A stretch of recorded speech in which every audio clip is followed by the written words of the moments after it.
Good evening, everyone, and a warm welcome to this full council meeting this evening. I would be grateful if you could please turn your mobile phones off or switch to the silent setting during the meeting. It is important that everyone present is aware of the evacuation procedures. On hearing the evacuation alarm bell, which will have a constant ring, you should leave the meeting room at once by way of the nearest signed fire exit route and locate at the front of the town hall. Members of the public and press are permitted to record or film the proceedings. Those that do so are asked not to film the public gallery. The chairman has the discretion to terminate any recording if continuing to do so will prejudice proceedings. The council will be audio recording this meeting.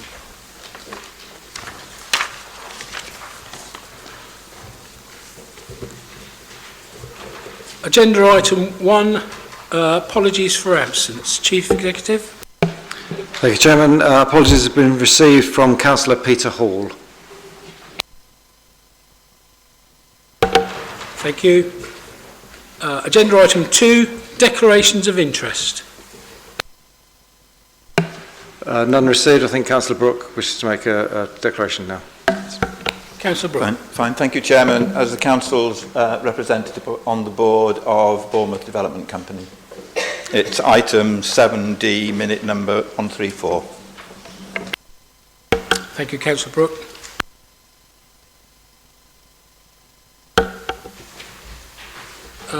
Can I ask the Chief Executive just to say a quick word, please? Thank you, Chairman. Yes, it's just to confirm that all members of the Council have been granted dispensation by the Monitoring Officer to take part in the debate and to vote on the budget and council tax proposals. Thank you. Agenda item 3, confirmation of the minutes. Are members happy to confirm as a correct record the minutes of the council meeting held on the 17th of December 2019? Thank you. Agenda item 4, Chairman's announcements. No announcements this evening. Agenda item 5, public issues. First, public questions. Councillors, Mr. Graham Chandler has a question to put on the public toilets at the Lake Pier. Mr. Chandler, please.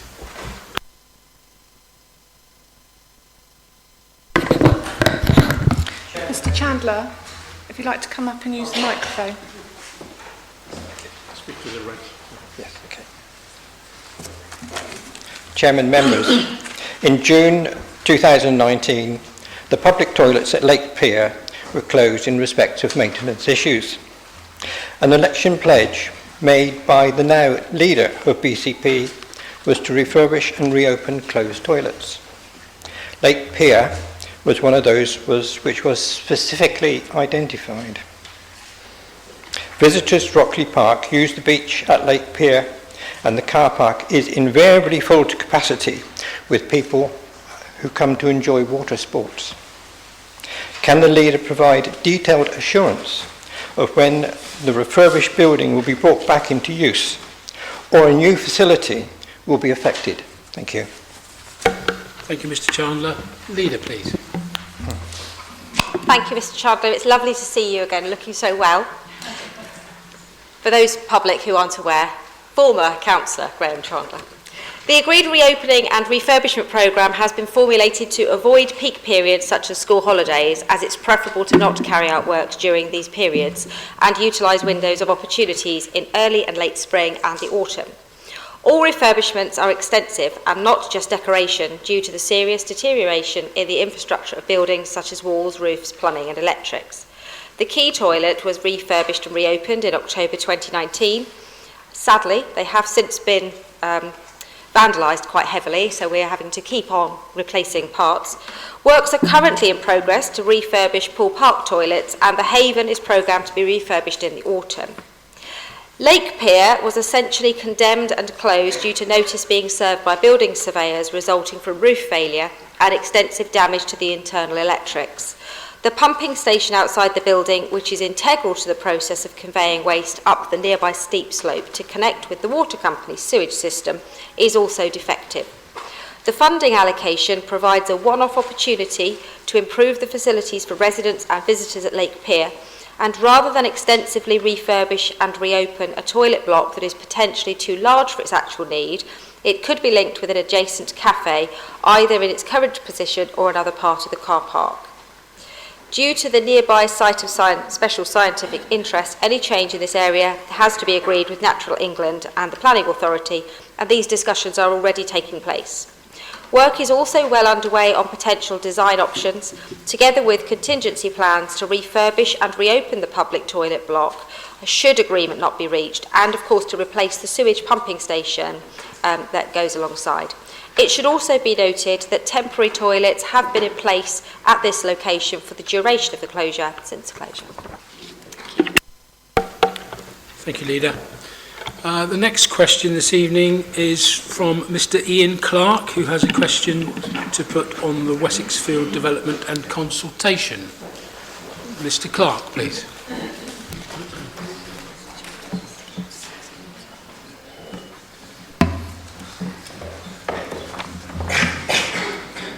Okay, thank you, Mr. Chairman. The Wessex Field Development and Consultation. The funding for Phase 1 of the Wessex Fields development includes provision for 500 jobs.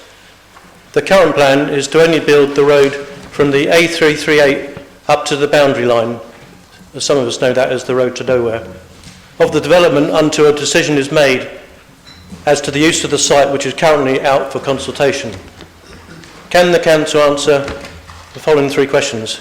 A, how much funding is going to be received for Phase 1 of the development, and what is the projected cost of building the road to the boundary line? B, what is the time frame for utilising all the Phase 1 funding? And C, when will the result of the consultation be made public? Thank you.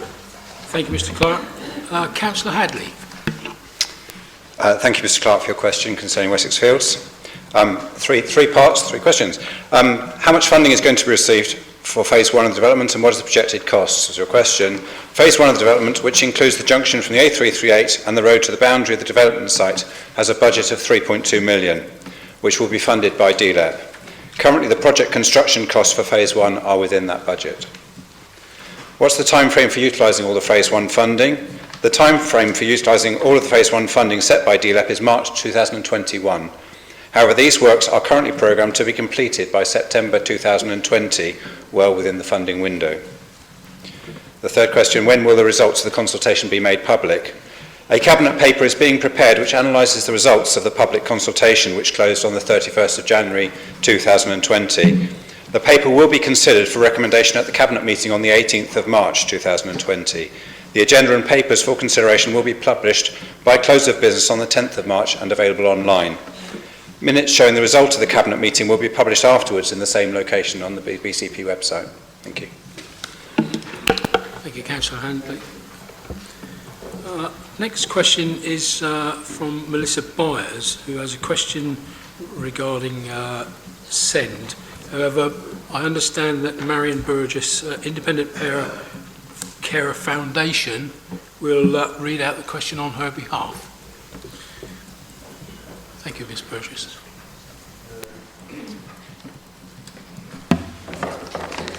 Good evening. Our question is, will Council request and support a scrutiny commission review to assess the impact... Should I start again? Sorry. Will Councils request and support a scrutiny commission review to assess the impact of 20% funding cuts created by banding funding for all children with special educational needs, and hold a full review of the current state of SEND? Failing to consider issues is having grave consequences and raises accountability questions. In the overview and scrutiny board meeting, item 6A, excuse me, submitted to Council, the portfolio holders present a focus on reduced funding families and schools' needs to be independently assessed. Thank you. Councillor Moore, please. Thank you. I thank you for your question. I would like to assure you that improving services for children and young people with special educational needs and disabilities represents one of the highest priorities for BCP Council, and the Health and Wellbeing Board has already adopted the SEND agenda as one of its key priorities. To support future improvements in this important area, the Council invited the LGA to undertake a 4-day review on all matters linked to SEND. This involved the Council, partners, including Health and the CCG, schools, parents, carers, children and young people. The review identified areas of strength, but did also identify areas where improvements are required. The LGA will be producing a full report, and when it's received, we will be able to provide more detailed feedback to partners and stakeholders, including parents, on the findings of the review. Significant work has already been planned to support more immediate improvements in SEND, and these are captured in the SEND and Inclusion Development Plan, which is overseen by a multi-agency group, including a rep from the Parent Carer Forum and chaired by the Director of Inclusion and Family Services. The new family support strategy will also help support the more vulnerable children and families, including those with SEND. Regarding the Overview and Scrutiny Board minutes, item 6A, this refers to the government-funded ring-fenced dedicated schools grant and the underfunding of the high needs block, which of course links to the SEND issue. However, there are no proposals to reduce services, support or arrangements to send services from this council. There are plans in place, however, to address the causes that sit behind the high needs block funding and to ensure we have more high quality local provision. There has also been a refocusing of BCP resources in this area to ensure a priority response to those children and families who are most challenged for whatever reason. In conclusion, I'd like to reassure you that improving SEND services does represent one of the highest priorities for this council. And again, I thank you for your question. Thank you, Councillor Moore. The next question is from Miss Susan Chapman, who has a question to put on the climate action.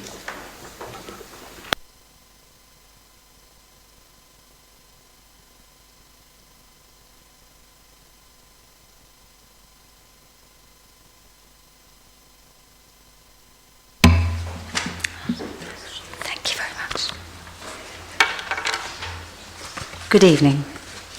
With the latest desperate warnings of global systemic collapse I highlighted to Cabinet last week, yet with widespread ignorance and paralysis as Youth Strike for Climate demonstrated on Valentine's Day, please can BCP act on the recommendations for greater BCP ambition of East Dorset Friends of the Earth's Climate Action Plan report and A, circulate it to all councillors and council officers, B, welcome the help of this Centre for Alternative Technology, who are planning zero carbon courses locally this year.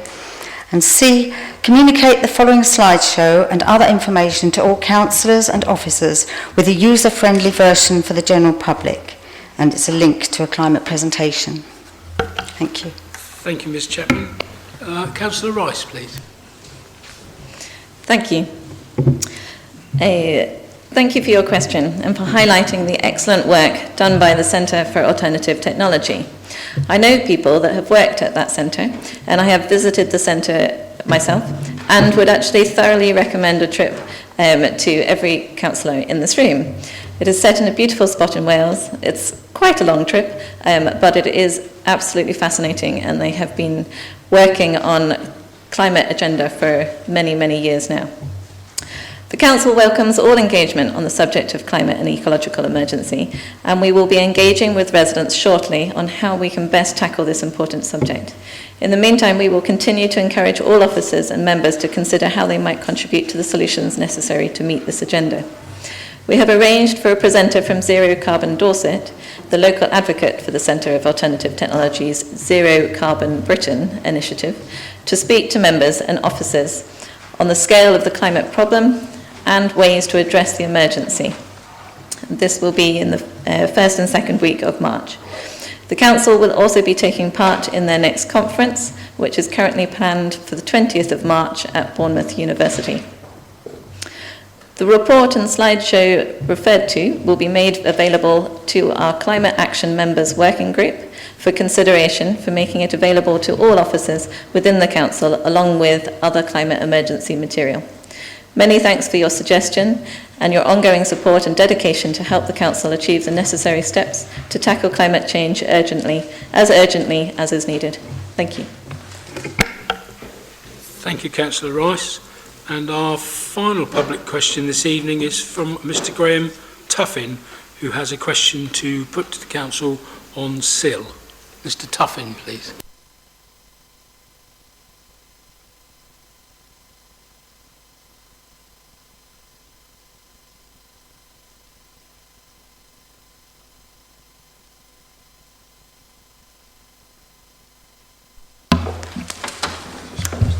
Thank you. Good evening, Chairman, Councillors, ladies and gentlemen. My name is Graham Tuffin. I'm Chair of Talbot Village Residents Association / Neighbourhood Watch. I'm also involved in Community Speed Watch. No, I won't go down that road. Good evening. No, you don't want to know all that detail. My question is as follows. Talbot Village Residents Association and Neighbourhood Watch is concerned about the Community Infrastructure Levy Fund that will be apportioned by BCP Council in the future. There are many changes due to take place in our neighbourhood, likely to require infrastructure projects, some as a result of close proximity to our biggest neighbours, the universities. Will the CIL raised by each council ward be ring-fenced to be used by that ward, as I believe happened in Bournemouth Council in the past? I can go through some instances, but are there any questions? Thank you for your question, Mr. Tuffin. Councillor Phipps, please.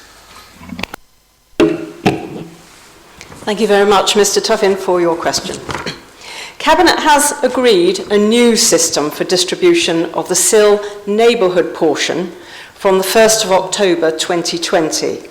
That will enable communities to bid into a central pot for local infrastructure projects rather than retaining money on a ward basis. This is a proven system which has been operating successfully in Poole. Bournemouth individual wards can still currently submit bids to spend the money that is available to them. However, after the 1st of October, any leftover funds will be transferred into the central pot. Cabinet will be closely overseeing the setting up and bidding arrangements for the new system to ensure that the SIL neighbourhood portion is distributed in a fair and equitable way that addresses the demands development puts on BCP's communities. Once the new system has been in operation for a year, it will be reviewed to check its effectiveness. The Council is also starting work on its first infrastructure funding statement for the part of SIL monies which is available for wider strategic use. And we will work directly with infrastructure providers, councillors and communities to identify and prioritise strategic infrastructure needs across the BCP area. These wider SIL monies will then be directed towards delivering the key infrastructure projects needed to support areas where development is planned, such as around the universities. In addition, the Council will ensure that the direct impact of development will be mitigated through Section 106 planning obligations to provide necessary infrastructure and support existing communities where new development will be located. Overall, the new approach to distributing SIL funding is expected to deliver the right balance between delivering both local and more strategic infrastructure projects to ensure that new development can be accommodated without harm to our existing communities. Thank you. Thank you, Councillor Phipps. Thank you, Mr. Tuffin.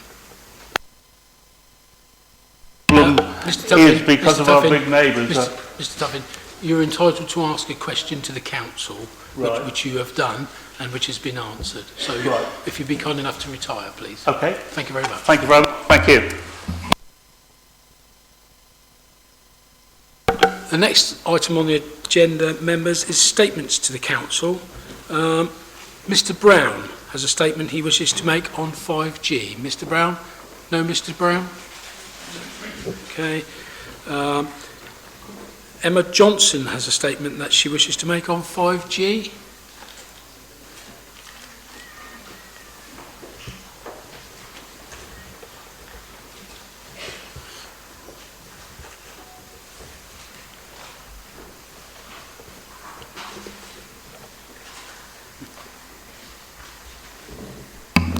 Thank you. My name's Emma Victoria Johnson. This is my daughter Elsa. I stood as a candidate in the recent general election to raise awareness about a little-known issue around the health effects of 5G technology. I've got a statement to read today.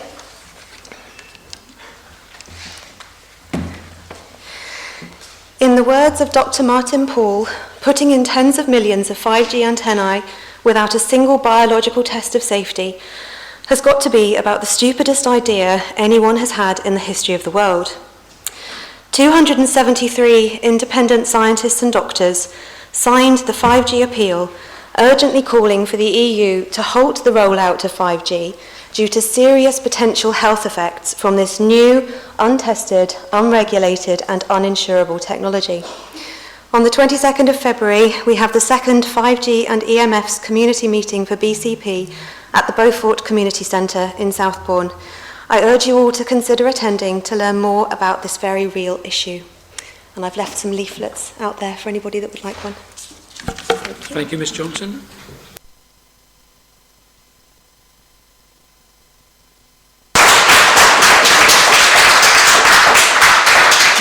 Members, we have another statement from Amy Tarr, also on 5G.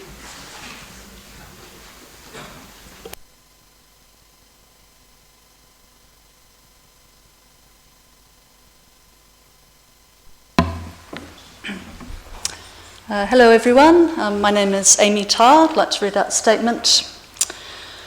BCP Council are relying on IGNIP guidelines to set exposure levels, but these levels were based on the heating effects of devices on adults, and their test case was a US military man. They don't take into account prolonged exposure, non-ionizing radiation, which has been proven to cause oxidative stress and DNA damage, amongst other things. Children who have much thinner skulls than a US military man and developing systems that are much more susceptible to this radiation. The effect on the animals, insects and plants, and that 5G will be deposited in the skin where sweat glands will act as an antenna for the radiation. Thank you for listening. Thank you, Ms. Tarr.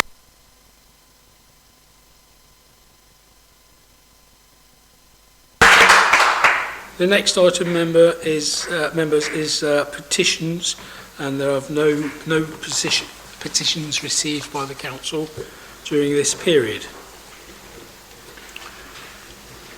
Moving on then to agenda item 6, record of decisions of Cabinet and minutes of other committees. Are members happy to receive the minutes listed on the agenda at items 6A to 6O? Thank you, members. Agenda item 7, recommendations arising from Cabinet and other committees.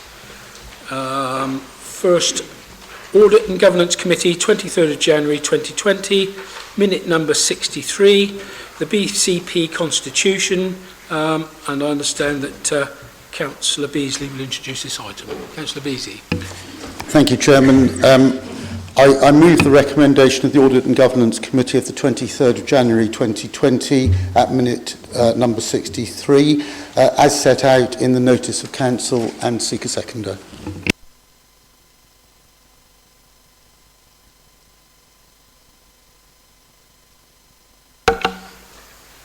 I'm happy to second that. Thank you. Thank you, Councillor. Members, it's been proposed and seconded with regard to minute 6.3. Any debate? Thank you. Cabinet, 20th December 2019, minute number 98. Bournemouth International Centre Short-Term Medium Investment Plan. Councillor Allison, please. Thank you, Mr. Chairman. These recommendations support the proposals agreed by Cabinet for up to £4.7 million short-term investment in the Bournemouth International Centre. Attracting major political conferences and events, the BIC has attracted a wealth of wider economic benefits to the town. Over the past 5 years, there's been a growth in the number of conferences and meetings taking place in the UK, and the BIC continues to compete in a congested marketplace in order to secure large national events. However, with other towns and cities now offering more bespoke and up-to-date facilities, we need to look at ways to ensure the BIC remains competitive, and I therefore strongly support these recommendations for continued investment in the venue. Thank you. Thank you, Councillor Allison. Do you have a seconder? Councillor Yes, Howell? I second. Any debate, members? Councillor Stribling? Thank you, Chairman. Could I just ask that the members opposite actually speak across the chamber? With the exception of Councillors Moore and Phipps, every speaker so far has been virtually unintelligible from this side of the room. They're either speaking too quickly or dropping their voices at the end of sentences, and I simply cannot interpret half of what they're saying.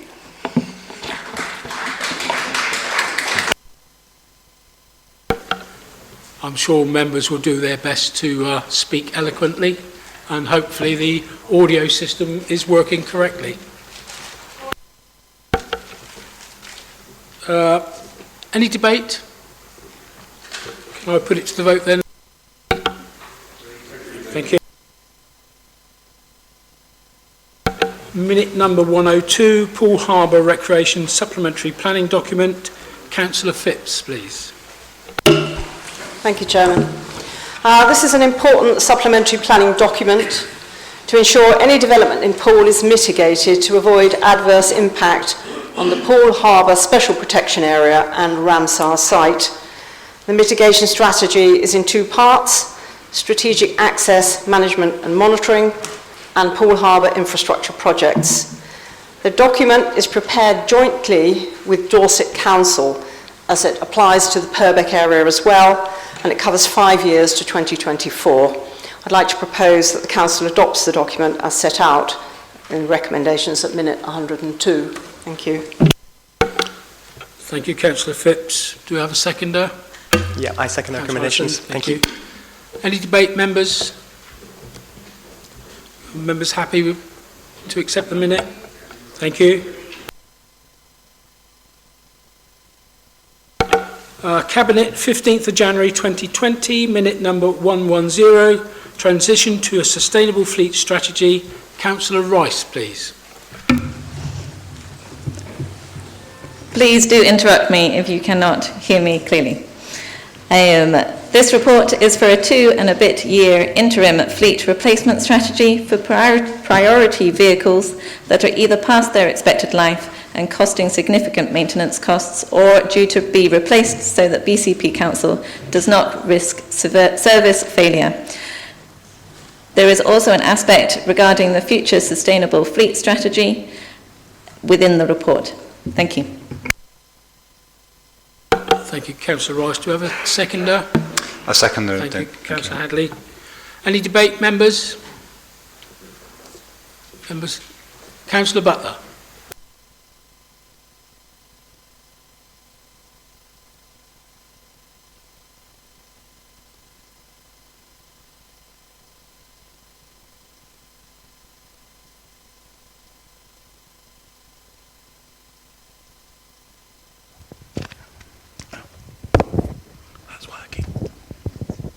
Yes, I'd just like to ask what quantity, type, and cost are we talking about in C of the vehicles?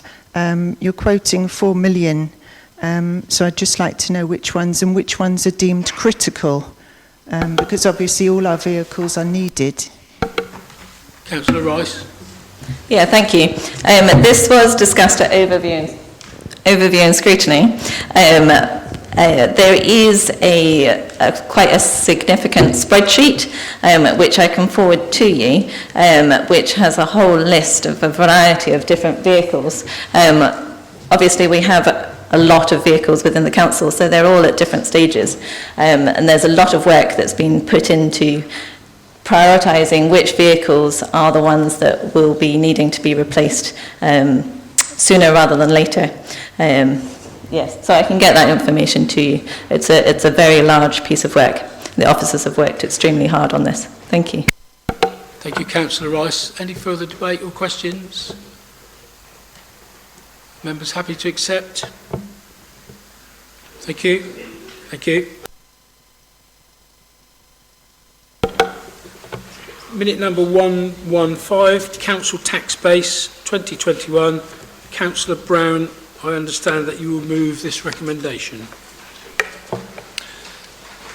Thank you, Chairman. Yes, this is a technical report on the council tax base, which we have to legally agree. The report calculates and presents the proposed council tax base for council tax setting purposes in line with the current legislation and guidance. There's a requirement to maintain 3 separate council tax bases for Bournemouth, Poole and Christchurch until the council tax B charge is harmonised for the new authority. The recommendations are before you in the supplementary agenda, and I commend it to the Chamber. Thank you, Councillor Brown. Do I have a seconder? I'm happy to second that. Any debate, members? Happy to accept the minute? Thank you. Cabinet, 12th of February 2020, minute number 134, Cotlands Road and York Road Site Development Plan. Councillor Howell, I think you introduced this item. Yeah, thank you. This relates to the Council's joint venture delivery vehicle for developments in Bournemouth Development Company. There's a proposed development on Cotlands Road car park. It's going to be an employment-led scheme which will hopefully bring some much-needed high-value jobs to the Bournemouth area, and also housing and other commercial activity. As part of this scheme, car parking needs to be re-provisioned, and it is proposed that it's put on 2 additional sites currently owned by the council in York Road, one of which it is proposed that we go ahead and build a multi-storey car park on now. Authority has been given by Cabinet for officers to proceed with putting the 2 sites into the option agreement and related activity, but council needs to make a provision of £10.6 million in the capital programme for this to go ahead, and that's the nature of the decision today. Thank you. Thank you, Councillor Howell. Do we have a seconder? Councillor Wilson? Yes, I'm happy to second. Thank you, Councillor Wilson. Any debate, members? Members happy to accept the minute? Thank you. And minute number 124, Quarter 3 Budget Monitoring Report 2019-20. Councillor Brown, please.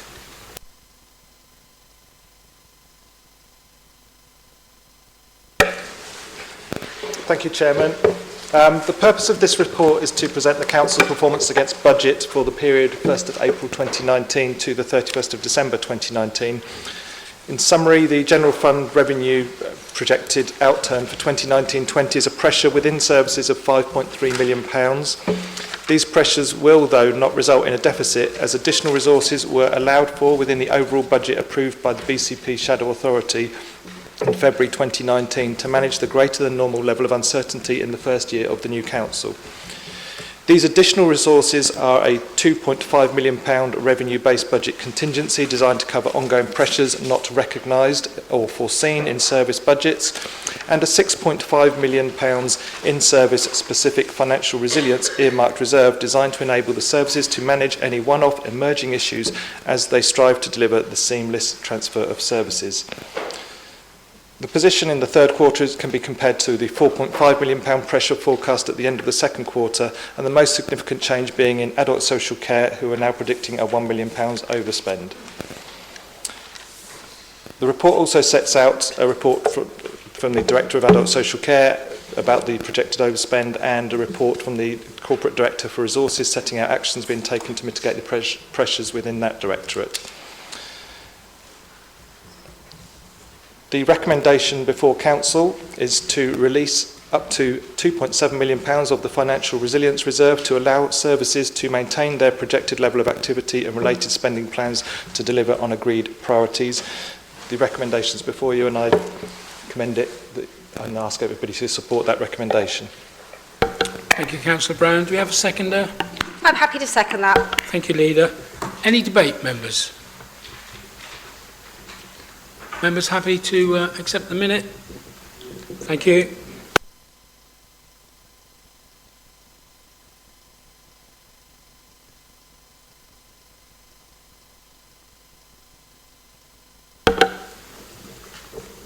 Members, the following recommendations from the Cabinet meeting held on the 12th of February 2020 relate to the budget, and therefore members are reminded that under Regulation 2 of the Local Authorities Standing Orders England Amendment Regulations 2014, votes taken at key budget decision meetings must now be recorded in the minutes.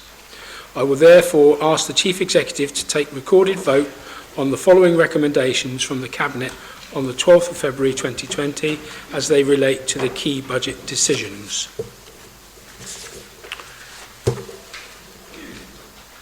Minute 125, Housing Revenue Account, budget setting. Councillor Wilson, I understand that you will present this item. Thank you. Apologies. The paper brought through Cabinet set out proposals for the HRA budget for the next 3 years, with detail around the charges to be made to tenants, leaseholders, and the services to be delivered in exchange for those charges. But while the paper does indeed set out the day-to-day rental charges and details of service delivery, it also sets out plans on how we will use HRA funding to deliver more improved housing that meets local needs, addresses affordability issues driving the housing crisis, supports measures around tackling homelessness, thank you, and drives work around sustainability of the stock, ensuring it is fit for purpose for not just now but 50 years' time. So I would like to set out the recommendations as set out. Thank you, Councillor Wilson. Do we have a seconder? Councillor Brown? Yes, Chair, I'm happy to second it. Thank you. Members, any debate on this item? No? Members happy to accept? Recorded vote. I'll hand over to the Chief Executive. Thank you, Chairman. If you're happy, I'll read out the members' names, and all in favour of accepting the proposals in the HRA budget setting, please say for. So Councillor Allen? For. Allison? For. Anderson? Mark Anderson, thank you. Sarah Anderson? For. Andrews? For. Bagwell? For. Barron? Bartlett, Beasley, Borthwick, Broadhead, Brooke, Brooks, Brown, Bull, Bungay, Burton, Butler, Daniel Butt, Judy Butt, Coop, Cox, Davies, Decent, Dedman, Brian Dion, Dove, Dunlop, Earl, Edwards, Evans, Farquhar, Farr, Fear, Filer, Flagg, Geary, Mike Green, Nicola Green, Hadley, Haynes, Hedges, Hilliard, Howell, Iyengar, Johnson, Toby Johnson, Jones, Kelly, Kelsey, Lawton, Lepoidovin, Lewis, Maidment, Matthews, McCormack, Mellor, Miles, Moore, Northover, O'Neill, Parish, Phillips, Phipps,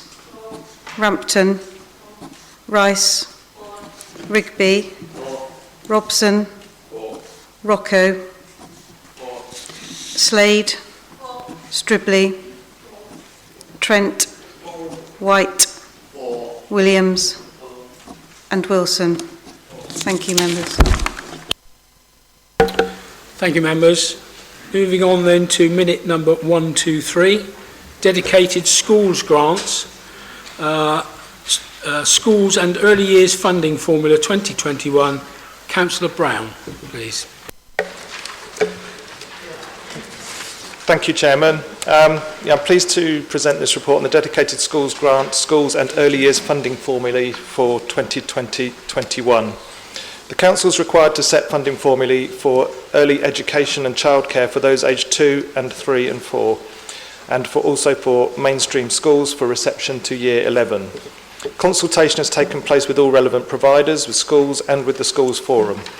The report that was presented to Cabinet includes the recommendations of the Schools Forum for approval, and the impact of the proposed funding changes is included in the report at summary level. The early years sector is largely comprised of private, voluntary and independent settings. The mainstream formula allocates funding only to public sector schools, with the full details shown in the Schools Forum papers. Chairman, there is a revised recommendation compared to the recommendations that are in the supplementary agenda, and members will have had on their seats or on their desks the revised recommendations. And I'd be grateful if members could make sure they're familiar with those recommendations, because there are some changes here. So, following Cabinet decision on the 12th of February, the increase in the early years formulae base rate, Report 1 Recommendation A, reflects the 8 pence per hour additional funding from Government for 2020-21 for both age ranges, and the release of previously retained funding to support high needs. In respect of Report 1 Recommendation B, the national funding formula is fully affordable with only a 0.5% transfer from the schools block to high needs. This formula allocates funding as shown in Table 4 of the report in the column entitled NFF per pupil budget. The final column of Table 4 is no longer applicable with the local formulae set by national funding formula.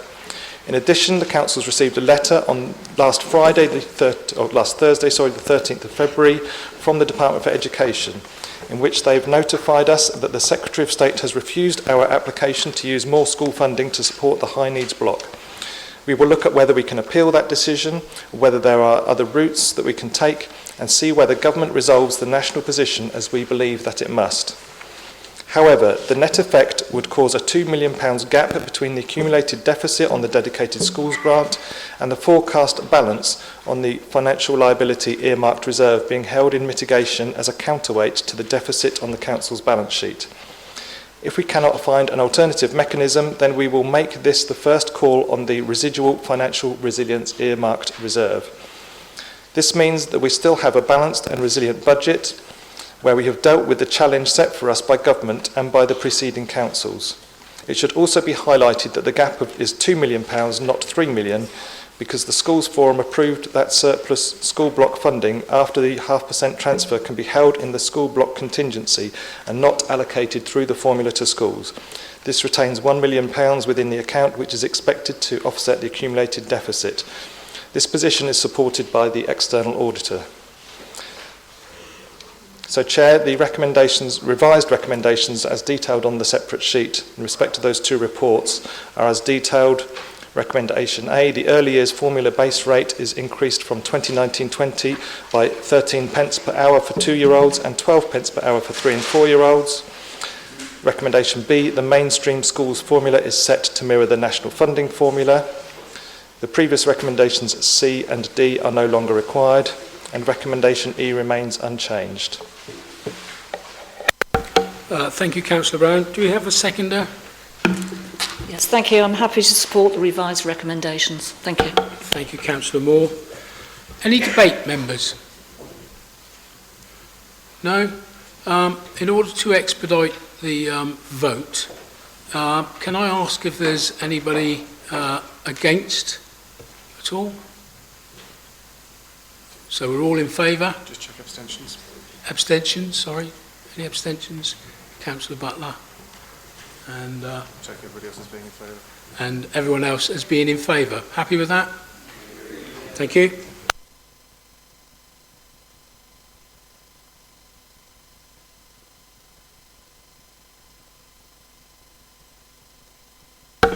Before we move on to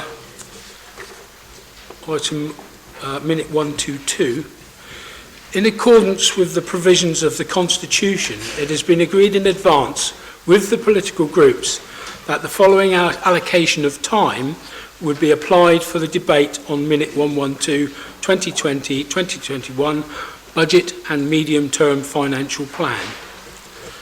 15 minutes combined for the mover and seconder of the recommendations, 15 minutes combined for the mover and seconder of any alternative budget that may be put forward, and 3 minutes for all members to speak on either the main substantive motion or any alternative that may be put forward.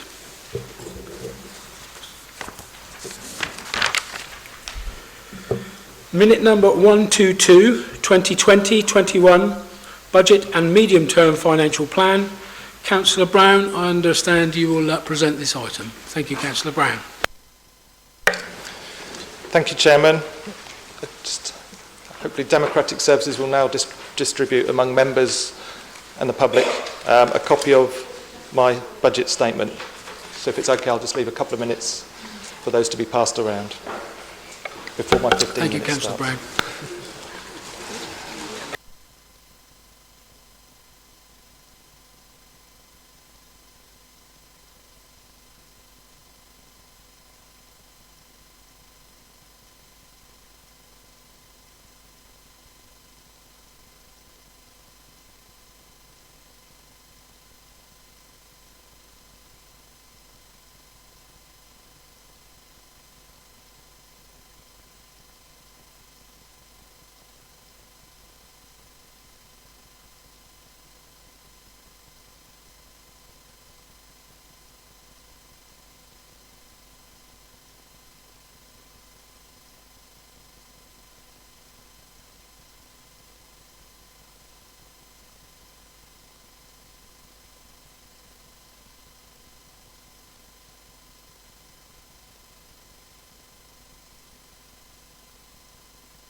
Hopefully, has everybody got a copy of the statement in front of them? Or all members at least.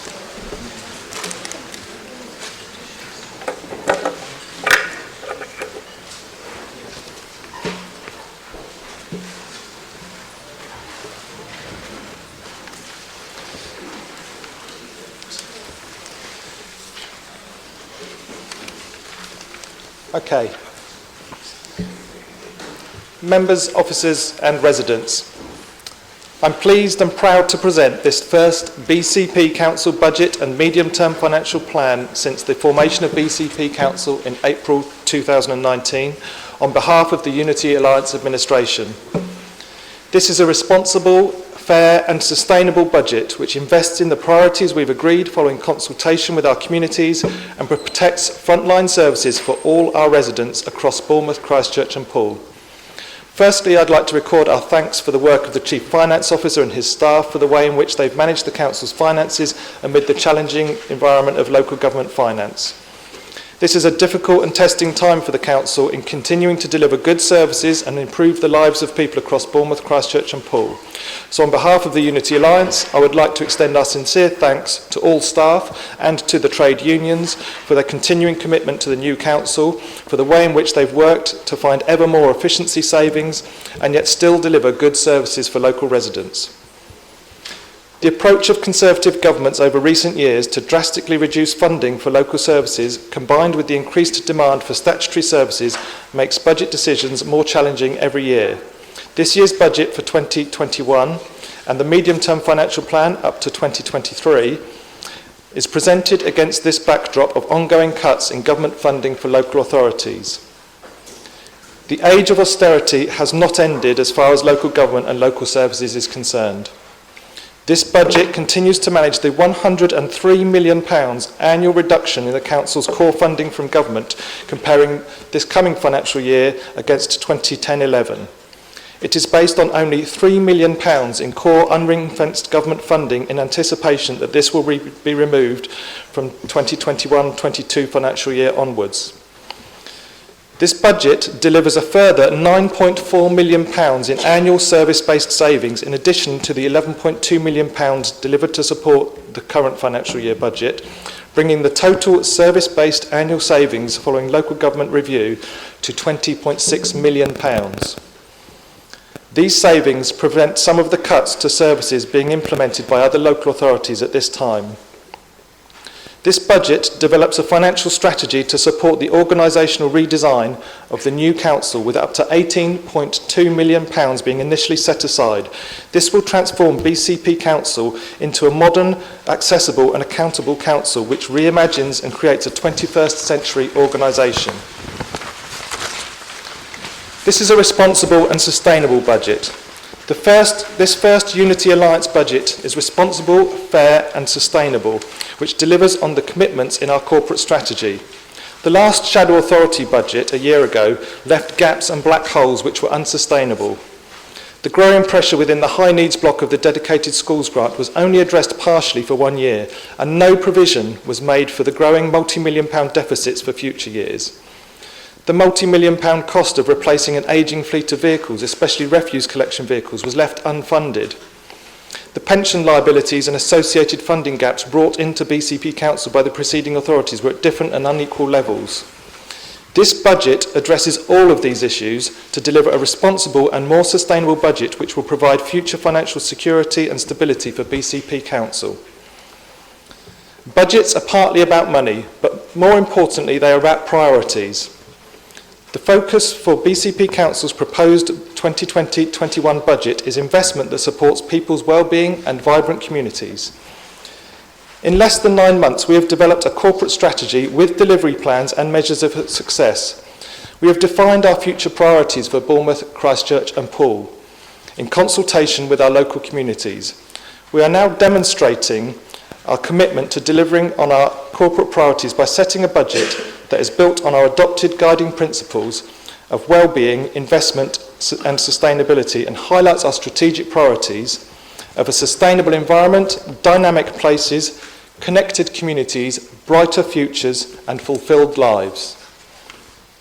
This budget allows us to set a council tax that makes a single charging structure possible right across the conurbation from April 2021. To fulfil our promise that all households will be billed the same within 2 years of the formation of BCP Council. In progressing this, we've been able to keep council tax rises within the government's 3.99% increase threshold, and this includes a 2% adult social care precept. We are also addressing inequalities in service provision legacies that were inherited from the 3 preceding councils. So under the Unity Alliance, what does BCP stand for? Well, firstly, BCP stands for Better for Children's Prospects. One of our core strategic priorities is brighter futures. This This budget tackles some significant pressures and delivers an extra £3 million each year for children's services. This will mean the right levels of support can continue for children in care, as well as provide enough funding for home-to-school transport for children with special educational needs and disabilities. This budget has avoided making cuts in children's centres and youth services and continues to invest in these key frontline services. This budget invests in our care-experienced young people as part of our corporate parenting responsibilities by providing them with a council tax discount. And crucially, this budget develops a strategy to responsibly manage the growing financial pressure in respect of the high needs element of schools funding. It recognises the inherited position and sets aside funds to allow for this. Through working with school partners, we are also developing plans to reduce this financial burden while still ensuring that we can provide the education which is so important to those pupils with additional needs. In doing this, we've also listened to the views of our early years providers and managed to make difficult decisions to avoid the financial burden of the cost of high needs provision impacting on them. BCP also stands for better at caring for people. One of our core strategic priorities is fulfilled lives. This budget tackles some significant pressures in adult services and prioritises investment in services to the most vulnerable members of our community and delivers annually an extra £11 million allocated for adult social care services in the coming financial year. Although allowing the Council to address rising costs associated with residential care for older people with complex needs, those with learning disabilities and adults living with long-term conditions, as well as the cost pressures brought about by the 6.2% increase in the national living wage. Government continues to promote council tax increases via the social care precept as a funding mechanism for social care, and this budget includes the 2% precept to ensure we can invest in these critical services. BCP also stands for better for climate action and coastal protection. One of our core strategic priorities is a sustainable environment. This budget delivers an additional annual investment of £3.2 million in our environment and community services, addressing significant increases in the price the Council is required to pay to dispose of recycling material. On top of this, we are setting aside an extra £240,000 each year to support the climate change and ecological emergency, including engagement via the Citizens' Assembly, the Environment Strategy and the associated action plan development. And this budget enables a £360,000 annual contribution into the Poole Bay Beach Master Plan as part of the £3.3 million local contribution to a £36 million scheme to protect our coastline. BCP stands for better for buses, cycling and pedestrians. This budget supports significant investment in our transport infrastructure with an emphasis on sustainable travel and leveraging bids for national capital investment. We've just won a one-third share of a £1.5 million for smarter management of the transport network. Specifically, this budget also allocates an additional £390,000 per year to take the first step in ensuring the same standards of highway maintenance across our conurbation and to address the impact of the inherited underinvestment across the Christchurch locality. This budget supports public transport and makes provision for the increase in the cost of concessionary fares to the Council. BCP stands for Better Cultural Programme. This budget specifically allocates an additional £150,000 annually in arts and culture, recognising the importance of taking forward the BCP Cultural Inquiry. BCP stands for Better Council Provision of Housing and Homelessness Services. BCP Council's capital investment programme within this budget includes both a £137 million housing revenue account spend and a £47 million general fund investment in local housing provision over the next 3 years. This budget includes a £1.4 million in flexible homelessness support grant and homeless reduction grant in 2020-21, which the Council will use to further prevent and reduce homelessness across the conurbation, and this is £141,000 more than has been spent in the current year. This budget also includes £1.4 million in rough sleeping initiative funding to support people to move away from the streets into sustainable and affordable housing, and this is a further significant increase compared to the current year. BCP stands for Better at Creating Dynamic Places. Our core strategic priorities include dynamic places, connected communities and vibrant communities. This budget delivers an additional £2 million annual funding in our regeneration and economy services, and it invests even further in regeneration to increase the number of homes built locally, to increase growth and to boost the Council's tax base. This includes £300,000 per annum set aside to cover the anticipated costs required to secure the acquisition of the Poole Power Station site. This budget also includes an additional £136,000 per annum as a longer-term commitment to the Winter Gardens development. And the budget enables a £2 million annual contribution into the Council's capital investment programme to use these resources to support the implementation of the review of public conveniences and the implementation of the Parks and Open Spaces strategy. On top of this, the budget allocates an extra £370,000 annual investment in regeneration, specifically the Council's capacity to deliver regeneration by creating a small team to focus on major projects. And to improve the appearance and cleanliness of all places, this budget also allocates an extra £150,000 annually to improve street cleaning standards across the conurbation, including addressing the lack of resources available within the Christchurch locality. And last but not least, BCP stands for Better at Consulting the Public. Our BCP Council corporate strategy and priorities have been developed following extensive consultation with the public. This budget specifically allocates an additional £50,000 each year in a community engagement strategy, and by doing so ensuring that our diverse communities can shape and influence decision making in their local communities. In summary, this budget is a responsible and fair budget which takes an important first step to address unsustainable holes inherited from predecessor councils and towards ensuring the future financial security and stability of the council. It addresses the growing pressure within the dedicated schools grant of funding education provision for pupils with additional needs. It paves the way for all households to be billed at the same council tax level from April 2021. And it invests in the priorities we've agreed following consultation with our communities. And crucially, this budget protects frontline services. So if you want a BCP Council and conurbation that is better for children's prospects, better at caring for people, better for climate action, better for buses, cycling and pedestrians, delivers a better cultural programme, delivers better council provision of housing, is better at creating dynamic places and is better at consulting the public, please support this budget and let us get on with delivering for the people of Bournemouth, Christchurch and Poole.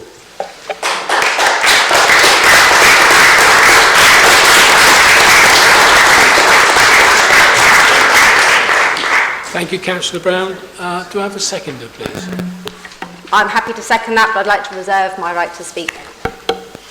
Thank you, Leader. Any debate, members? Sorry, Chair, could I just highlight then that the recommendations before you in the report are slightly amended after the last debate about the dedicated schools grant, and it's detailed in the paper there, so the recommendations are slightly amended that 1D approves to support the high needs block of the DSG by £1 million, 0.5% transfer from the schools block and nil transfer of early years. Thank you, Councillor. Any debate, members? Councillor Stribley.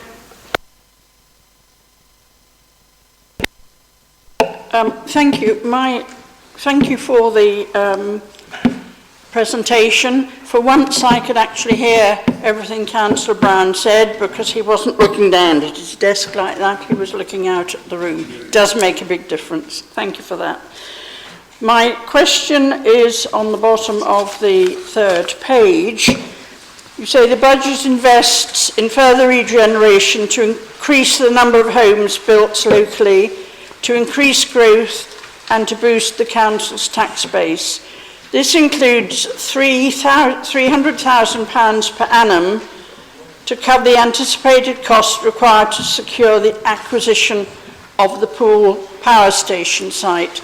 Can we be told how many years is anticipated that 300,000 will need to be built up before you could even begin to look at the acquisition of the site? Councillor Brown.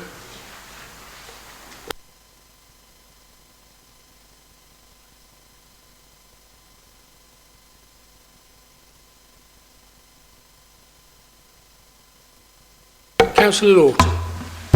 Thank you, Mr. Chairman. We have an amendment which we wish to propose.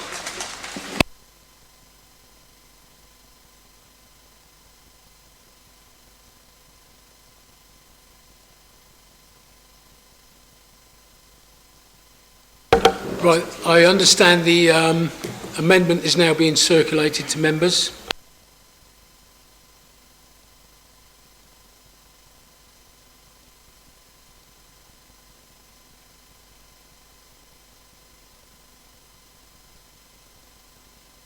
Councillor Green.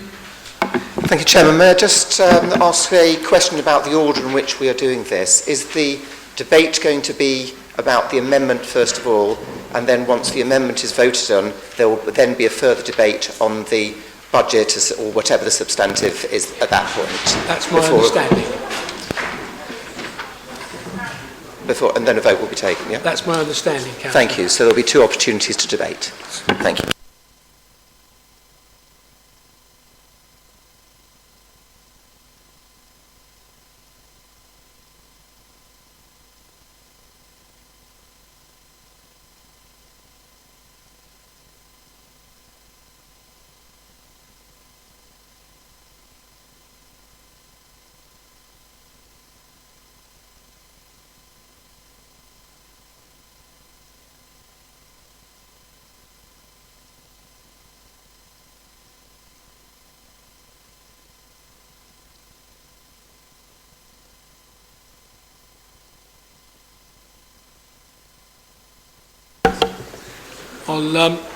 We'll take a couple of minutes for members just to read and digest.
Councillor Lawton, please.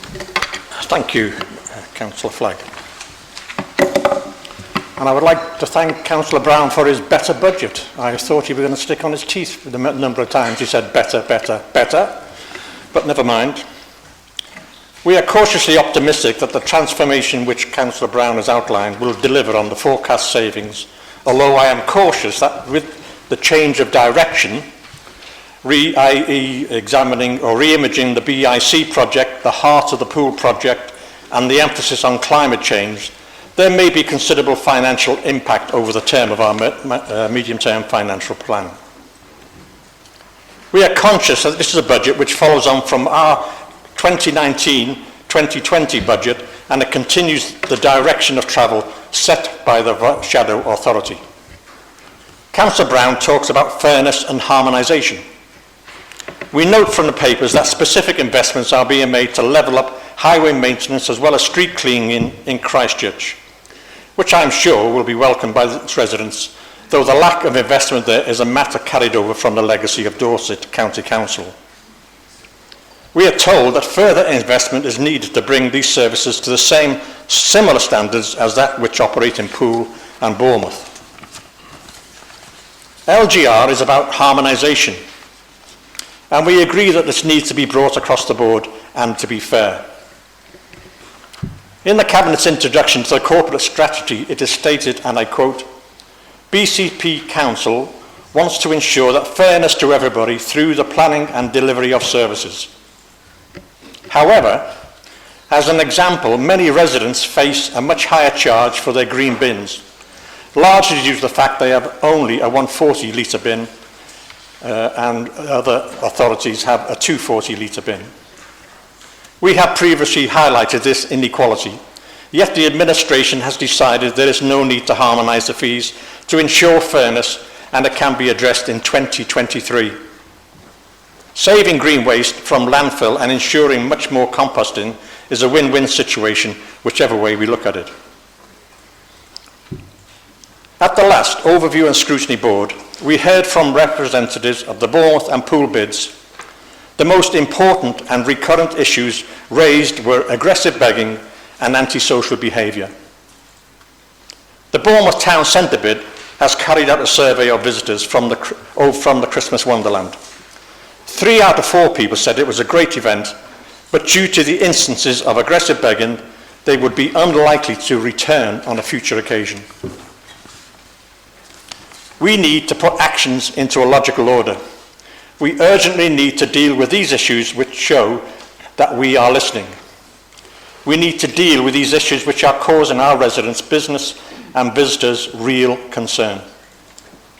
Therefore, we propose that this council should employ a further 4 Community Safety Accreditation Scheme officers, or CSAS for short. These officers would be deployed to achieve the greatest effect across the BCP area where they could tackle antisocial behaviour issues and aggressive begging. Such officers would have the, would have the authority granted to them by the Chief Constable to confiscate alcohol and legally request names and addresses of those people, and they do reduce crime levels in the most vulnerable areas. CSAS officers have been employed to great effect in the High Street of Boscombe, where they have virtually eliminated aggressive begging and antisocial behaviour issues. And I know that for a fact because I introduced them some 3 or 4 years ago. And you shake your head, Councillor, but there was an aggressive beggar who used to sit by the McDonald's and intimidate people when they were withdrawing money from the cash machine. He is no longer there. It is the aim of this council, as stated in the corporate plan, to keep our communities safe, to support our business sector, to protect our environment and encourage tourism. We believe that our proposals will help achieve these aims. As stated in the business report, 75% of respondents stated that they would be unlikely to return to the area because of antisocial behaviour and aggressive begging. It is a major problem which we need to tackle across the conurbation.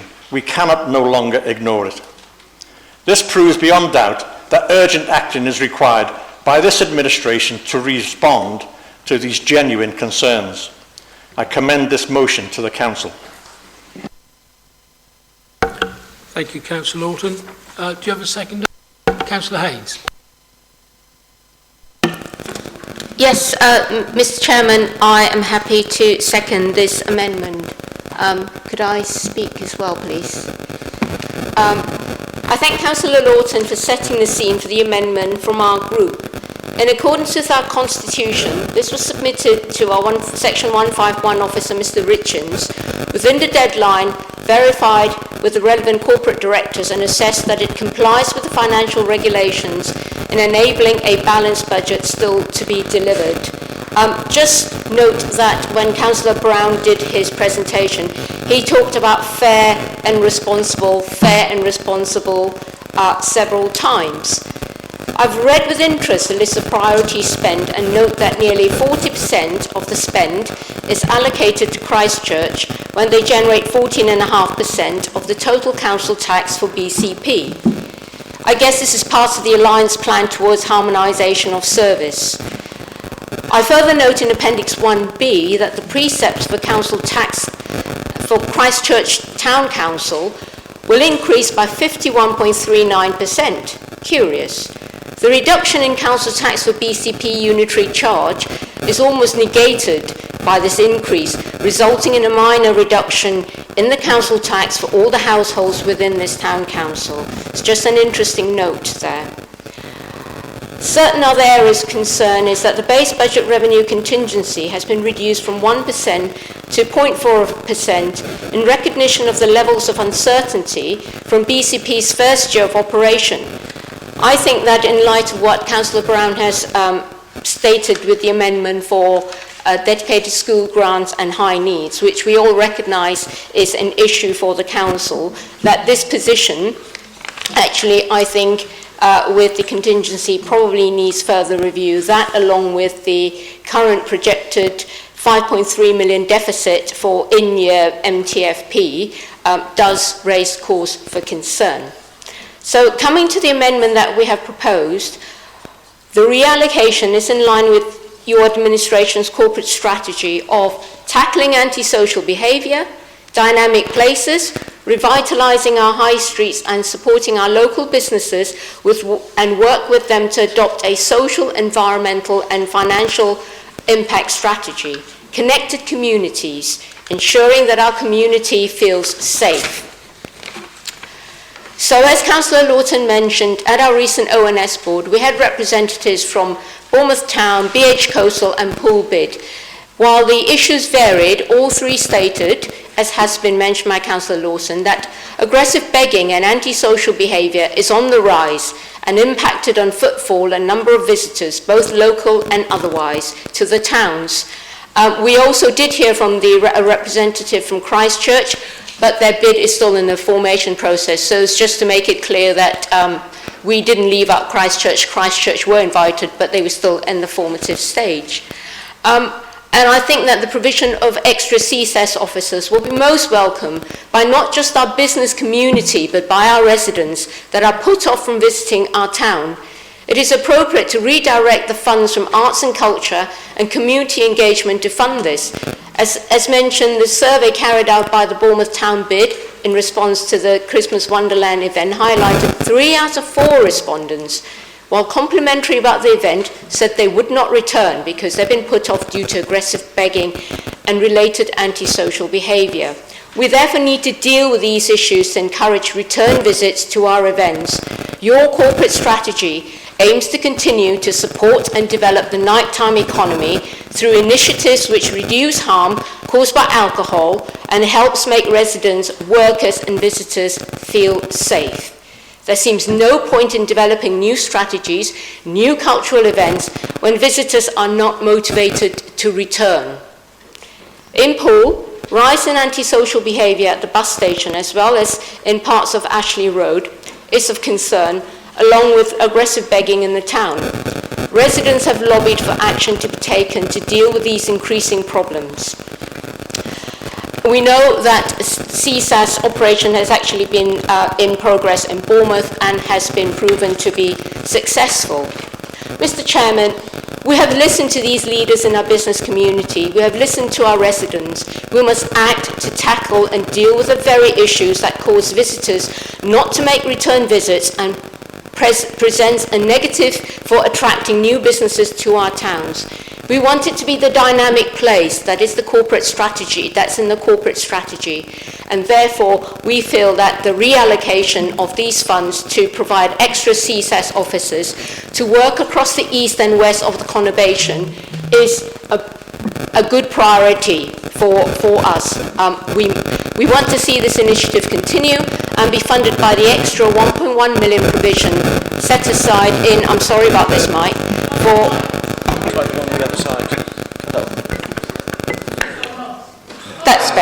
That's better. Where was I? And we would like to see this initiative continue and be funded by the extra 1.1 million provision for 2021-22 that has already been set aside in your MTFP.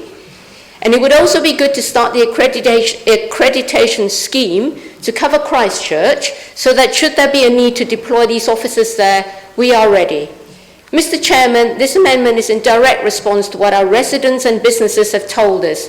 There is also, all this accords with the corporate strategy, but shows that we are listening. We are putting words into action to show that BCP cares about our communities and our local businesses. I therefore so second this amendment. Thank you. Thank you, Councillor Haynes. Right, members, just to remind everyone that we are now debating the amendment as proposed by Councillor Lawton and seconded by Councillor Haynes. And first on the list to speak, Councillor Allen, please. Thank you, Chair. I'd like to strongly urge the Council to support this amendment to fund these additional CSAS officers for BCP. As Town Centre Councillor, along with my colleague Mike Green, Bournemouth Town Centre Councillor, we are facing real issues and challenges for our town centre. Our residents are asking us on a regular basis, what is happening to our town? What are we going to do about it? They feel intimidated, they feel unsafe. They don't want to come to town anymore to shop. I've had residents say they don't want to live in Bournemouth anymore, they want to move away. I think that's very sad. This is affecting people's quality of life. It's not only affecting quality of life, but it's affecting our businesses, it's affecting our tourism. As my colleagues have stated, visitors are not wanting to come back when we put on events. What is the point of putting on excellent events in our towns if people are not going to want to return? We're getting a bad reputation. Antisocial behaviour, begging, and particularly aggressive begging has a significant impact on quality of life. This is a growing problem. We need to act now, and that is what our residents expect. Why should we invest in CSAS officers? Because they are an excellent tool for tackling antisocial behaviour. They do an excellent job in difficult circumstances. And in Bournemouth, they have shown to be effective, as in Boscombe. They work with the police, who train them and give them their powers. And they also work in partnership with many other agencies within the town centre. They work with St Mungo's, who work with rough sleepers, and St Mungo's have a role within enforcement. They work with the addiction teams, and they work alongside the town rangers that we have in Bournemouth. This team approach is vital. And the bonus of having a CSAS officer is that if a crime is committed and police have to be sent to deal with that crime, it does not affect the CSAS officer, and they are able to stay in our town centres and tackle these issues. Now, I'm happy to acknowledge that there are a lot of issues that face our town centres that are related to police, and it is a police matter, things like drug dealing and shoplifting. But the council also has a part to play in tackling some of these issues, and our residents expect us to do so. So I strongly recommend that we adopt this amendment and that we support the work of the current CSAS officers and invest in further CSAS officers for our town centres. Thank you. Thank you, Councillor Allen. Councillor Bartlett, please. Thank you, Chair. Unlike the proposed budget given by Councillor Brown, this amendment has not been subjected to any of the overview and scrutiny processes. And although I really endorse and understand the need for additional CSAS officers, I accept that. But to accept this amendment without it undergoing the overview and scrutiny process, where you can examine the detail and the impact of the changes to the areas that will lose that part of the budget, I think that is a little dangerous, and to do it at the last knockings like this, I think is probably not wise, and it could well result in the law of unintended consequences prevailing, and for that reason I won't support this amendment. Thank you. Thank you, Councillor Bartlett. Councillor Jones. Thank you, Chair. CSAS officers were first introduced locally in Boscombe area in 2016. I know from first-hand experience and many conversations that I've had with residents in my own ward just how invaluable this resource has been alongside police officers in tackling antisocial behaviour. Indeed, I'm so supportive of CSAS scheme that I'm constantly looking for ways of funding additional officers in my own ward in Folkestone. In addition to their enforcement power, CSAS officers also have important links to many other partner agencies to help them provide the support that those committing antisocial behaviour can often need. It goes without saying, therefore, that I'm fully supportive of extra funding to extend the scheme across the conurbation and wholeheartedly endorse this amendment. Thank you, Councillor Jones. Councillor Farquhar. Thank you very much, Chair. Very interesting points in this debate raised so far. For me, I think one of the key ones is scrutiny and debate. A lot of tremendous work has gone into producing this budget. Talking about scrutiny, I was at the ONS board because I sit on that when the bid teams came in. All the bid teams agreed that aggressive begging, antisocial behaviour are police matters. Not one of them said that it was anything other than that. I do agree to the points whereby the council has a role to play. I was also at the Cabinet where things are debated. And on the subject of SIL, there was a term that was used which was cash grab. My concern here is that the bid teams at the ONS were invited to approach the council to jointly fund the CSAS schemes. They were also invited to come to the council more than once a year, both of which they agreed to look at. We talk about cash grab. This proposed amendment loses 150,000 from arts and culture. Leaves them with zilch. A lot of work went into the budget to agree and understand and debate and scrutinise that £150,000. It also takes £30,000 from public engagement. When I was actually standing for campaign, one of the things which was levelled against the previous authority was that they failed to engage with the public. To only leave 20,000 in a responsible budget seems crazy. To me, this seems like a knee-jerk reaction. And I say it's a knee-jerk reaction because after the ONS, it was splashed across the front page of the Bournemouth Echo, along with the headlines that 3 out of 4 wouldn't return. And also, the bid team themselves stated, don't invest, don't come, don't start your business in Poole. This was front page headlines. So consequently, I do not support this amendment. Thank you. Thank you, Councillor Farquhar. Councillor Rigby. Thank you, Chair. The provision of taking away this money from arts and culture and investing it into the CSAS officers is simply treating a symptom. And what we need to look at really is the root cause. Arts and culture can prevent antisocial behaviour. For example, Hull City Council invited 100 graffiti artists to use 22 empty homes on an estate as canvases for their artwork. These didn't just showcase local talent, but improve the neighbourhood. The number of antisocial behaviour call-outs reduced by approximately 41% after the start of the project, as well as crime call-outs for things such as arson massively reducing as well. Last year saw the creation of the Upside Gallery below the overpass near the tennis courts.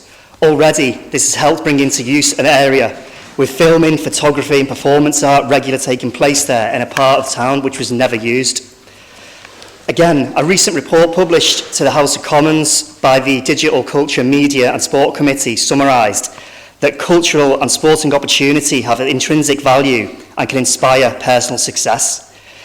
The inquiry shows evidence demonstrating the impacts of culture and sport in positive outcomes in health, education, criminal justice and urban regeneration.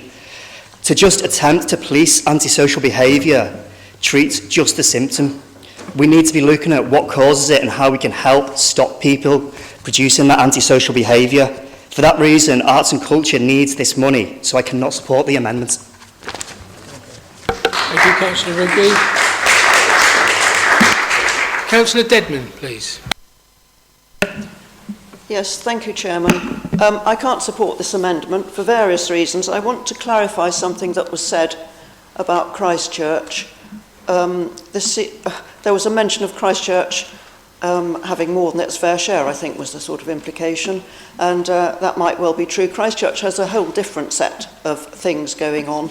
Antisocial behaviour isn't one of our big problems, and I'm just horrified that there can be any thought of depriving the budget of the arts and culture. I think that's really, really ridiculous. And I was at the ONS meeting where these bid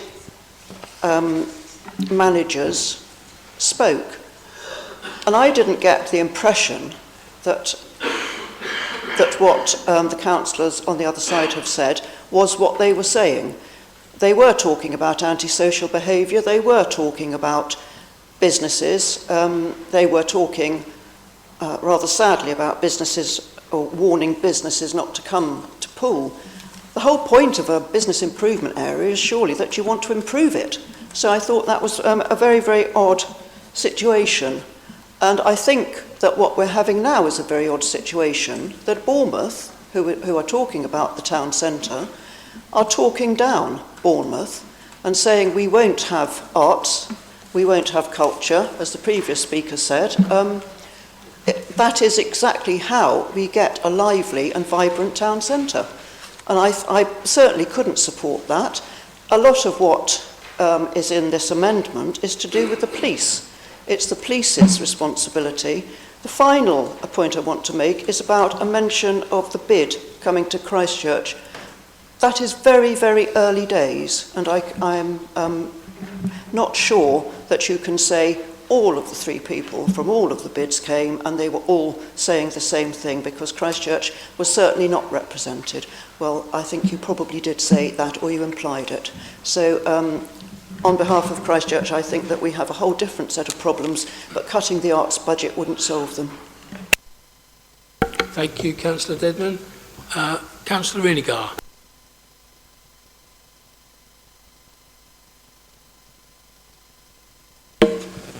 Okay, thank you, Chairman. Among all the various sort of acronyms for BCP that were put across by the portfolio holder for finance, one of them could have been better for crime prevention, but it wasn't in there. And I think his speech, and I think the subsequent comments since then have borne out why it's significantly, notably not in here. You know, it's not in here in the wording and in the spirit of the statements that have been made since then. It's absolutely not there at all. The portfolio holder mentioned priorities, and I thought it was a good statement, which is, you know, it's about the money, but most importantly, it's about the priorities. And that's kind of what the discussion is that we're having now. It's about priorities and about first things first. It's also about action as well. A mention's been made of the BIDs, the business community representatives, who came recently and presented a pretty emphatic, you know, who could have mistaken the message that was put across at that meeting. But let's also just clear up something else. It's been said by at least the last 2 speakers about crime being solely a police matter. Well, I must say, if any representative from the police force or who's got experience of the police is in here tonight or in the gallery, they'd be utterly shocked to hear that view coming from councillors to say crime is just entirely a police matter. I mean, that would be the final straw for Dorset Police Force in all of this. Okay, we will continue to challenge Dorset Police Force very strongly, but the idea emanating from the leadership that, oh, it's for them and it's entirely their responsibility is absolutely abominable. Okay?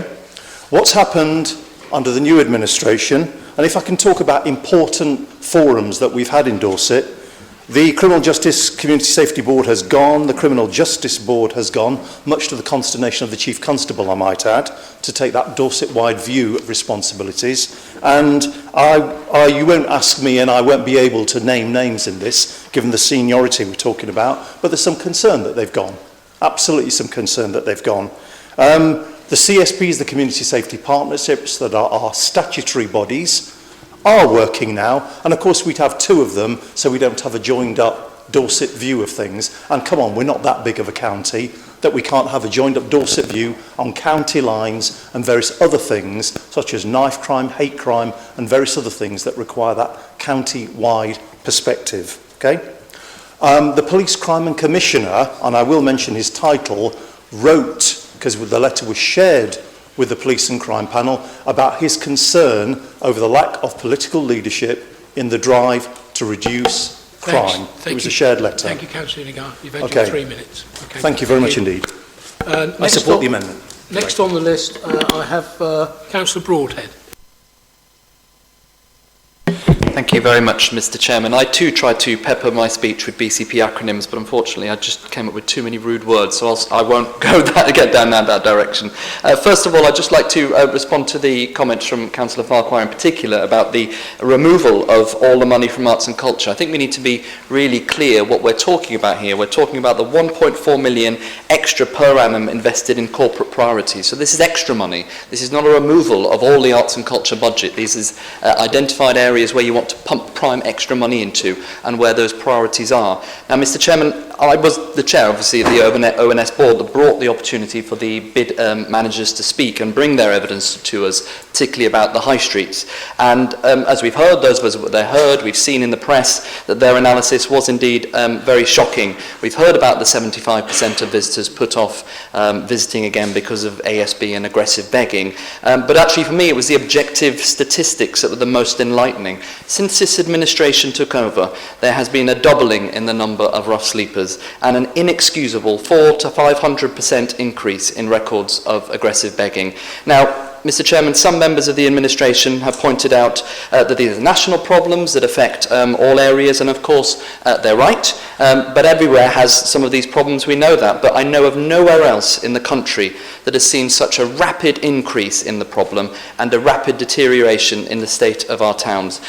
Enough is enough. We've got to do something about it. Now, I know lots of work is going on around homelessness reduction, much started by the previous administrations, and it's going on, and I know that the work is underway to remould the previous EPIC cross-sector working group into the Homelessness Reduction Board, and in time these may bear fruit, but we do not have time, Mr. Chairman.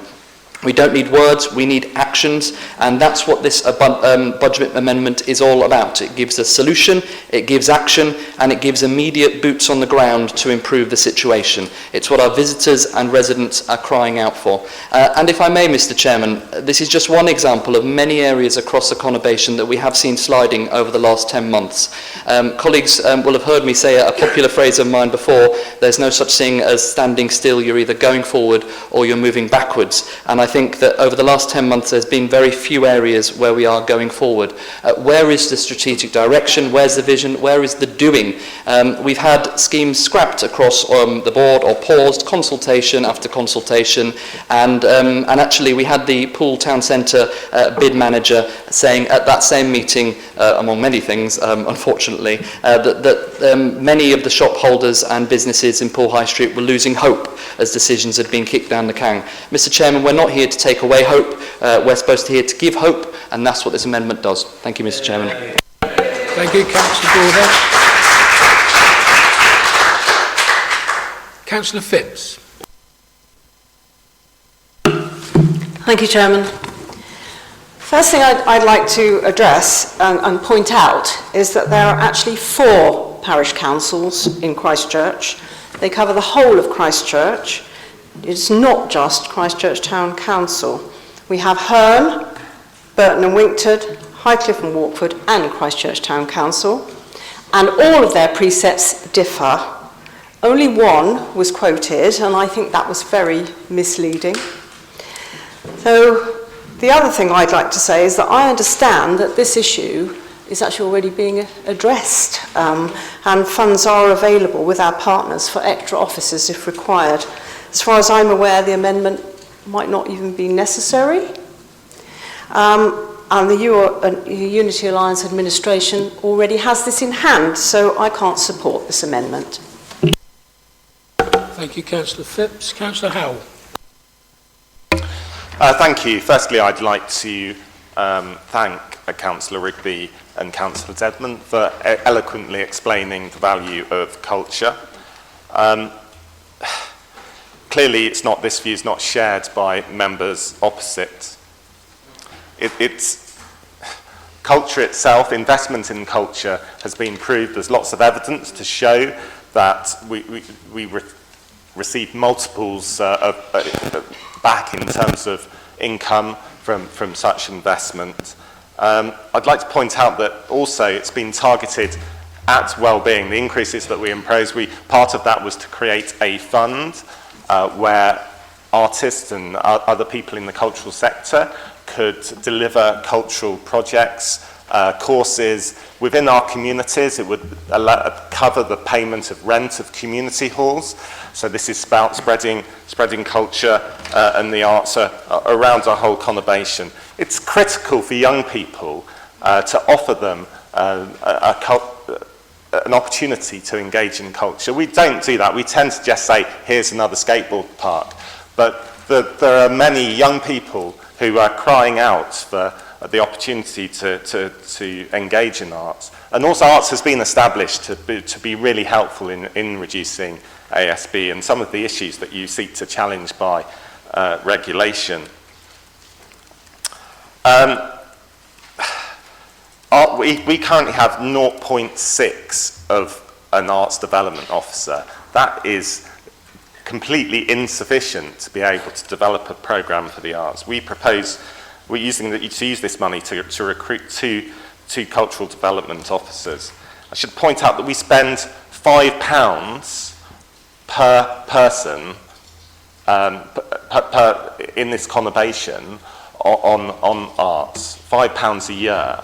If you look at the kind of comparator councils that we were aiming to compete with, they spend £12 to £18. Really importantly, members opposite, when they sat with Bournemouth Council, started the cultural inquiry. This money is partly to help support that cultural inquiry, but it seems like the members have forgotten that. You know, what we're about over here is delivery. We want to make the place better. It seems over there you're more interested in headlines. Thank you, Councillor Howe. Councillor Stribley. Thank you, Chairman. Councillor Broadhead has said much of what I intended to say, so I won't repeat his points, but I absolutely endorse them. I very much support this amendment because this is the subject of the highest concern to all our residents and our visitors. I've recently walked down Poole High Street on a number of occasions, and the fewest aggressive beggars I've seen have been 3, and there have been a number of 7 between Falcon Square and the Old Orchard Crossing, which is a relatively short length of road. And they are there for hours on end with nobody to move them on or to do anything about it. And I know it happens elsewhere across the conurbation. It's not suggested that we are moving a large amount of money. We're looking at £180,000, not to reduce our current culture and arts, but to perhaps slightly defer some of the proposed amendments. But even if that is not acceptable, I really urge you to think of what do your residents and your visitors and the people who vote for you really care about. They have told us time and time again. I hadn't yet had the opportunity of an answer to the question I asked before this debate became. But there's 300,000 sitting there to be detailed for the acquisition of the power station site. Now, the Borough of Poole looked at this on many occasions, and it was always deemed far too expensive to be looking at even the possibility of compulsory purchase of that site. 300,000 for 10 years, that would give you 3 million. 30 years, it would give you 9 million. That won't even touch it. I know of a waterside property against Poole Harbour,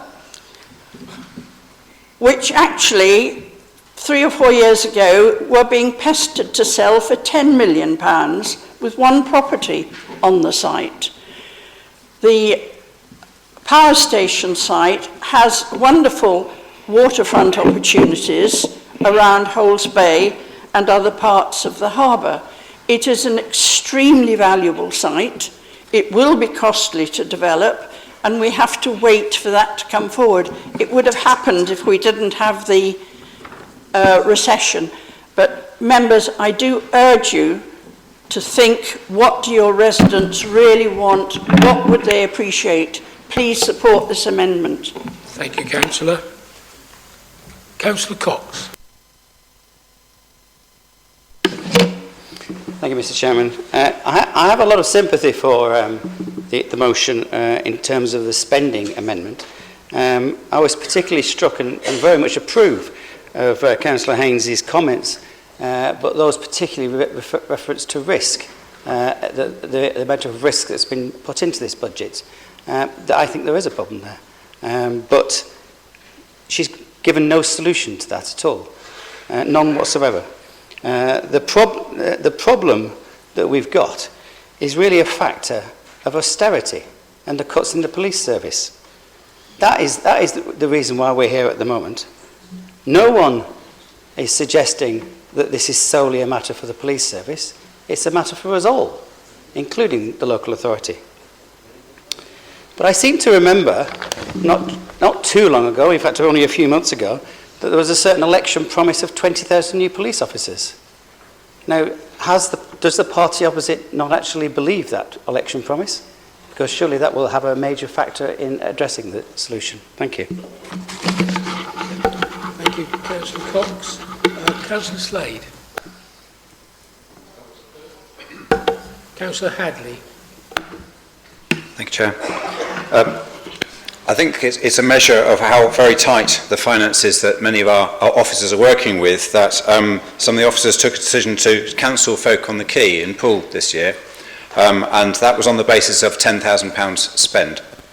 And the impact of that I saw on social media from many people who come from quite a long distance away to take part in that event, actively to take part in that event, was a great dismay, an important event in their calendar that had gone by the way. And it's a fairly unique event. So in terms of attracting people in, the arts and culture and the tightness of that budget is such that we really struggle. Now, Mark, Councillor Howell and myself have worked hard to try and get that event back on track. But it is a measure of how important it is to have a little bit of extra money to spend on the arts, and given, as Councillor Rigby has said, the importance of that in terms of the well-being of our population. I went to a Bournemouth University event by Bournemouth Pier about mental health and suicide. And it was a precursor to the event that members had where one of the world experts on suicide prevention came to talk to us. But actually afterwards I just happened to bump into one of my fellow councillors and met the CSAS officers in Bournemouth Town Centre. And they were great people, and it was new to me, and it was really helpful to actually meet them and understand what they did. And as I understand it, we already have in our plans to implement some additional CSAS officers in Poole Town Centre. This amendment is not necessary. It's cutting things that are important to try and support in terms of improving the offer in this conurbation, and I cannot support the amendment. Thank you. Thank you, Councillor. Councillor Allison. Thank you, Mr. Chairman. I'd like to start by saying that I don't necessarily disagree with what a lot of members opposite have said about the antisocial behaviour in CSAS officers. However, I don't support this amendment. I truly recognise that antisocial behaviour such as aggressive begging has an impact on our high streets, on our tourism industry and on our residents and businesses. This administration has expressed its commitment to tackling street-based antisocial behaviour and aggressive begging through approaches being applied in our town centres, which are modelled around the need to ensure and prioritise support for the most vulnerable people in our communities, and this includes the work done by the CSAS officers. At our first full council as BCP, I promised to bring a review forward in early 2020 to examine the approach to ASB, and Cabinet will be presented with the findings from this review in its March meeting. This will consider how the council and its partners best tackle street-based antisocial behaviour across Bournemouth, Christchurch and Poole, and additionally sets out plans for an additional 4 CSAS officers, 3 CSAS officers for Poole, funded jointly by Poole Bid, the Office of the PCC and Morbus, and 1 additional officer for Bournemouth Town Centre funded through the income of our fixed-term penalty notice scheme. I would therefore like to agree with the point made by Councillor Phipps and implore members to vote down this amendment on the basis that it is simply unnecessary. Thank you. Thank you, Councillor. Councillor Brooke. Fine, thank you, Chair. A lot of what I was going to say has already been said, so I'll not repeat it, but I would like to pick up on at least one comment from the other side with reference to the doubling of rough sleepers during this council's, this administration's came into existence. Actually, since November, we have had a reduction of 26% in rough sleepers across BCP Council as a result of the work that is being done by this administration. It's gone from 72 to 58, so it hasn't doubled.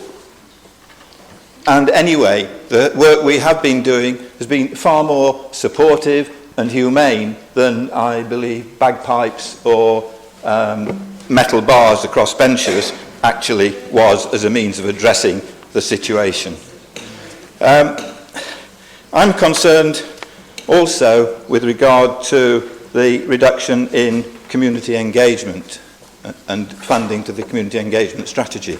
I don't want to see this council go back to the position it was before, where there was very little consultation, much going on behind closed doors, and the local residents just being left out of it altogether. And finally, we have an exciting and very, very strong supporting families and young people strategy, which is in particular helping and addressing young people's position. We're adding and improving and increasing that. We're not cutting our youth services, and in particular we're looking at early intervention, and that doesn't just mean at the birth of a child, it means at all stages through their development while they are within our care up to the age of 25, in fact with those with learning difficulties, early intervention at any point giving support to families, and that is another way of helping to address the antisocial behaviour issues and other problems of our vulnerable people. So I cannot support the amendments that's been proposed. Thank you. Thank you, Councillor. Councillor Anderson. Thank you, Chairman. I would just like to reassure the Chamber that we did check with officers whether the reallocation from the Arts and Culture budget would have an impact on the delivery of the Arts and Culture budget.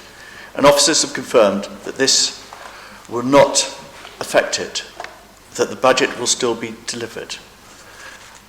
And the other point I'd like to make is the the Unity Alliance have said that they believe that we're already getting some CSAS officers. Well, yes, but we've also spoken to the antisocial behaviour team, and they said that the extra officers which we are needing to recruit will really help improve the behaviour in the town. That's why we're putting it forward, and I urge you to support this motion. Thank you, Councillor.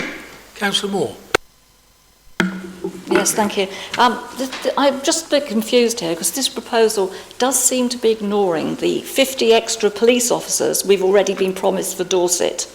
It's also ignoring the increased support in our budget for our young people and families via the new family support strategy, and the increase in youth support should all help to reduce our antisocial behaviour. I would much prefer to see the police work better with our children's services to help reduce antisocial behaviour than I would to see youngsters being criminalised.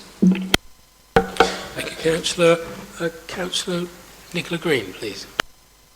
Thank you, Chairman. While I support much of what Councillor Moore says on almost every occasion, I'm not ignoring those things which she has raised. This amendment is about making a commitment tonight and ensuring that the budget is allocated for the following financial year, not to wait for a cabinet paper in March, but to get on and to make that commitment to our residents right here, right now. I had to say slightly concerned, although I remain hopeful that what Councillor Phipps has said is actually the case. I don't think this proposal is unnecessary. I absolutely look forward to our community holding the administration to the delivery to account, as Councillor Howell said. But in terms of what we're actually asking for, I would just point out, I don't need an extra £50,000 in the community in our communications and engagement strategy to tell me to do my job, to keep my eyes open when I'm walking around the town, to listen to what my residents are saying and to read my inbox. This is what our residents are asking for. Thank you, Councillor. Councillor O'Neill. Thank you, Chairman. We've heard about a promise to deliver on the people's priorities tonight.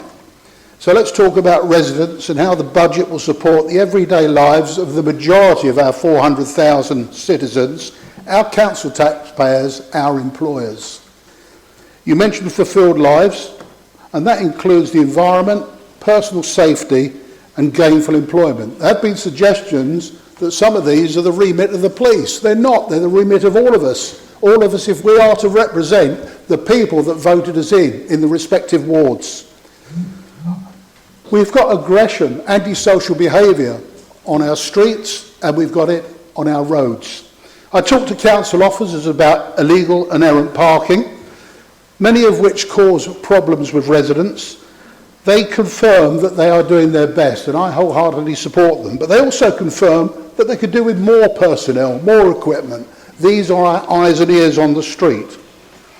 Along Ashley Road, and there are both sides of this chamber, people who attend the Ashley Road Traders meeting, in Paul Town and in Bournemouth Town Centres, I talk to both traders and constituents, and they talk about street alcoholism, drugs, both the shooting up of drugs and the trading of drugs in the day. People see it. They talk about theft.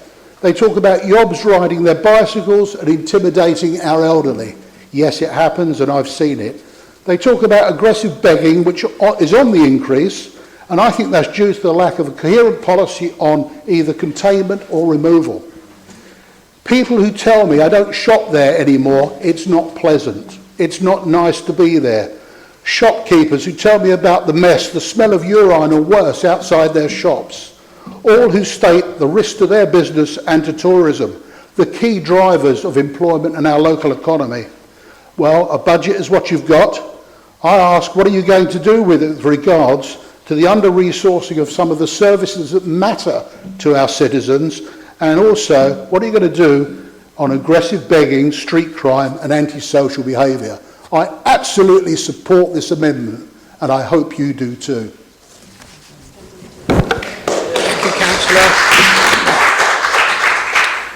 We have no further speakers, and I would therefore ask Councillor Lawson if he wishes to sum up, please. Thank you, Chairman. I have listened with astonishment and shock at the complacency of some of the speakers opposite, who seem to believe that everything will be okay. I've never, manana, it'll be tomorrow. Don't worry, in March we'll have a new cabinet paper. At the present time, people are complaining, our inboxes are full of people complaining about aggressive beggars and rough sleepers. Whether we like it or not, it has, I'm sorry, Councillor Brooke, it has increased. When I was in office in April, there were 18 rough sleepers. How many are there now? A lot more than there are now. The biggest problem, and rough sleepers, I'm not too worried about rough sleepers because they are picked up, generally speaking, by the Seascape operation, the Seascape homes. Aggressive begging, antisocial behaviour is causing people to not visit our town centres. The letters in the Echo, you see them. Why did yellow buses decide not to go to the bus station in Poole anymore? Why did a business, only recently, pull out of Bournemouth? Because they could not stand and live with the unbelievable aggressive begging and antisocial behaviour. We need, as my colleague said earlier on, we need action now. We cannot continue whereby people are afraid to walk down the street to buy something from Greggs or buy a pie. They are really frightened. If you're an elderly female or a pensioner, they are really disturbed. We need action now. It can be done. This council can do it. The suggestion which we have proposed here is from extra CSAS people. I understand that they are being recruited now. We want more. We want more because we have a real issue which we need to tackle now. We cannot go on the way we're going on. Otherwise, this town centre will end up like Dodge City. We need to change and we need to take action now. Thank you, Councillor Lawson. Councillor Brown, you have the right to reply. Thank you, Chair. Councillor Lawton's just said, I listen with astonishment. Well, so do I. And I'll just make clear, I'm just going to be speaking purely on the amendment. The other points that have been brought up, I will speak later when I speak to the substantive. This amendment is ill thought out. I said earlier, budgets are about priorities. And yet this amendment put here shows the opposition's priorities, shows that they're not prioritising arts and culture. If you cut £150,000 that we're proposing to add to our arts and culture funding, the Arts Council won't be supporting us with match funding. They won't be supporting us with events and activities. That will be costly. It will be more than £150,000 we'll lose because we'll lose match funding. We will lose much more income for our towns from tourism and visitors as well if we take that away. This is designed to put on more events, more activities and bring people into our towns, bring people into our town centres and make them more vibrant. Councillor Haynes said, we are listening. Well, you're plainly not listening if you're planning to cut even more money from the community engagement strategy. But that doesn't surprise me because in Poole previously you axed area committees because you didn't want to listen to people, and look where it got us. Councillor Haynes said, we are putting words into action. Well, not really, because you're following the lead that the Unity Alliance is already setting on this agenda. This amendment is totally unnecessary. We already have within our base budget, we don't shout about it, but it's already in our base budget of around £145,000 for the recruitment of 4 additional CSAS officers. This authority currently has 4 CSAS officers, 2 in Boscombe Precinct and 2 in Bournemouth Town Centre. Already in our budget, and it's coming to a Cabinet report next month, we are budgeting for 3 additional CSAS officers in Poole, funded with the bid, with the Police and Crime Commissioner and with Moorbus. And we are also allocating £36,000 for an additional CSAS officer in Bournemouth Town Centre. So we will be doubling the number of CSAS officers from 4 to 8 already. That is within our budget. But we don't always shout about these things. Maybe we do. Good point that this budget is better for crime prevention as well, and I will add that in. Our budget is better for crime prevention. We are listening to residents. We've listened to what the bids say. We've listened to what people say. It's in our base budget. This amendment is totally unnecessary. If we add this in and take one, how many CSAS officers are we going to have patrolling the streets? We're already planning to double it in the next financial year. We don't need to accept this amendment. It's already our priority. It's in our base budget. We are doing it. A report's coming to Cabinet next month. I urge all members to vote against this amendment. It's ill thought out. It's costly to our other priorities, and it's totally and utterly unnecessary. Thank you, Councillor Brown. Members, the amendment has been proposed and seconded and well debated, and I will now go to the vote, which is a recorded vote. So if officers would... Thank you, Chairman. So this is a vote on the amendment, so all those members in favour of the amendment as proposed by Councillor Lawton to vote for. Councillor Allen? Strongly for. Allison? Mark Anderson? For. Sarah Anderson? Andrews? Against. Bagwell? Against. Barron? Against. Bartlett? Against. Beasley? For. Borthwick? Broadhead? For. Brooke? Against. Brooks? Against. Brown? Against. Bull? Against. Bungay? Burton? Against. Butler? Daniel Butt? Against. Judy Butt? Coop? Cox? Davies? Decent? Deadman? Dion? Dove? Dunlop? Earl? Edwards? Evans? Farquhar? Farr? Fear? Filer? Flagg? Against. Geary? Mike Green? Nicola Green? Hadley? Haynes? Hedges? Hilliard? Howell? Iyengar. Cheryl Johnson. Toby Johnson. Jones. Kelly. Kelsey. Lawton. Lepuedovin. Lewis. Maidment. Matthews. McCormack. Mellor. Miles. Moore. Northover. O'Neill. Parish. Phillips. Phipps. Rampton. Rice. Rigby. Robson. Rocco. Slade. Stribley. Trent. White. Williams.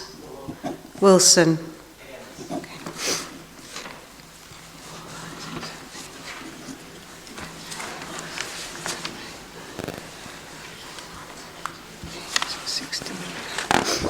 What do you make? Do we check? Yeah.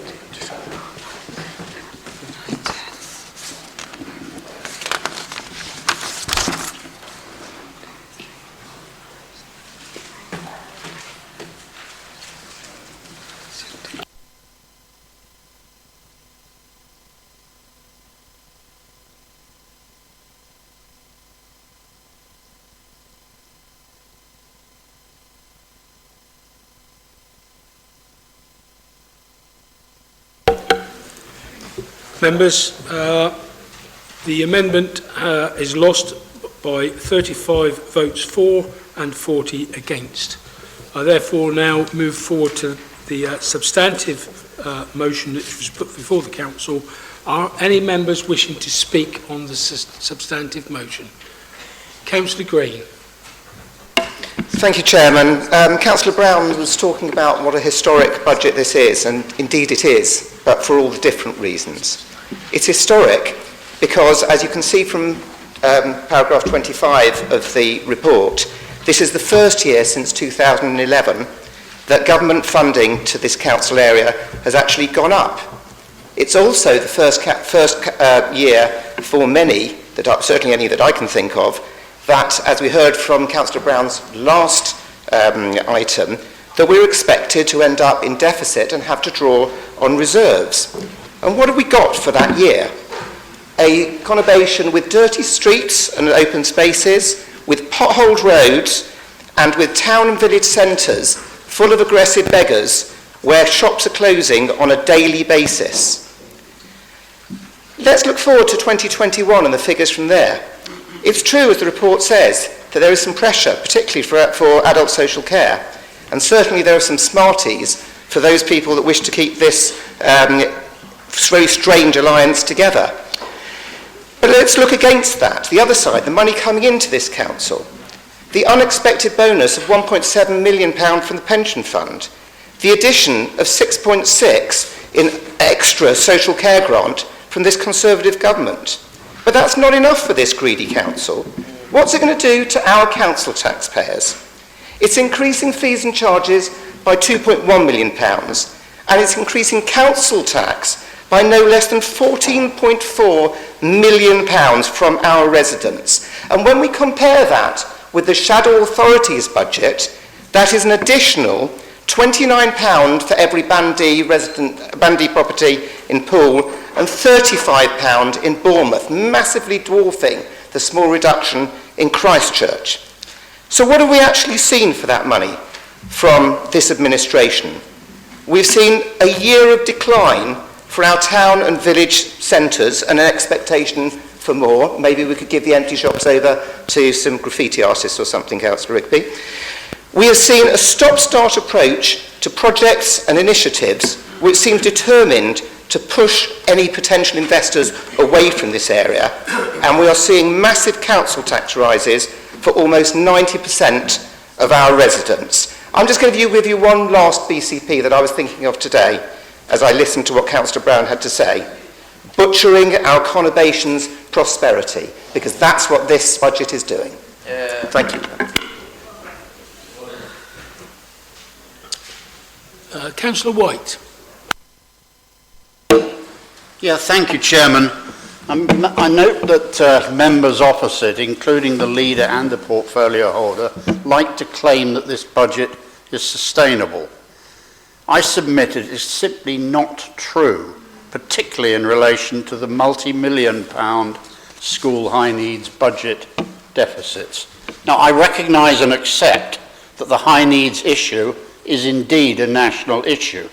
And in fact, as you know, our group has offered to help lobby government and local MPs to secure future funding. However, proposed budget does not provide a long-term solution to this. So members opposite really are being economic with the truth, claiming that this is, in fact, a sustainable budget. Thank you. Thank you, Councillor. Councillor Slade. Thank you, Chairman. I'm really saddened to hear members on the other side of the chamber complain about increases to council tax without coming forward with any amendment to bring forward a reduced council tax. And I'm really saddened to hear them spend most of the evening slate our towns that we're working hard supposedly together to support. But I just want to get on to the point that I wanted to make, which is that just over 9 months ago, the group of councillors alongside me decided to try and work together to put partnership before political parties and people before power. And we took the brave decision to collaborate and produce a positive programme that builds on shared desires to improve the lives of people that we serve, strengthen the communities in which we all live and protect the environment that we treasure. And I'm proud that we've changed the way that the council communicates with our residents and glad that we will be hopefully supporting the community engagement strategy. We've opened up cabinet, we've created cross-party working groups, we've started consultations on the local plan, on selective licensing, on our corporate strategy and shortly on our climate plan.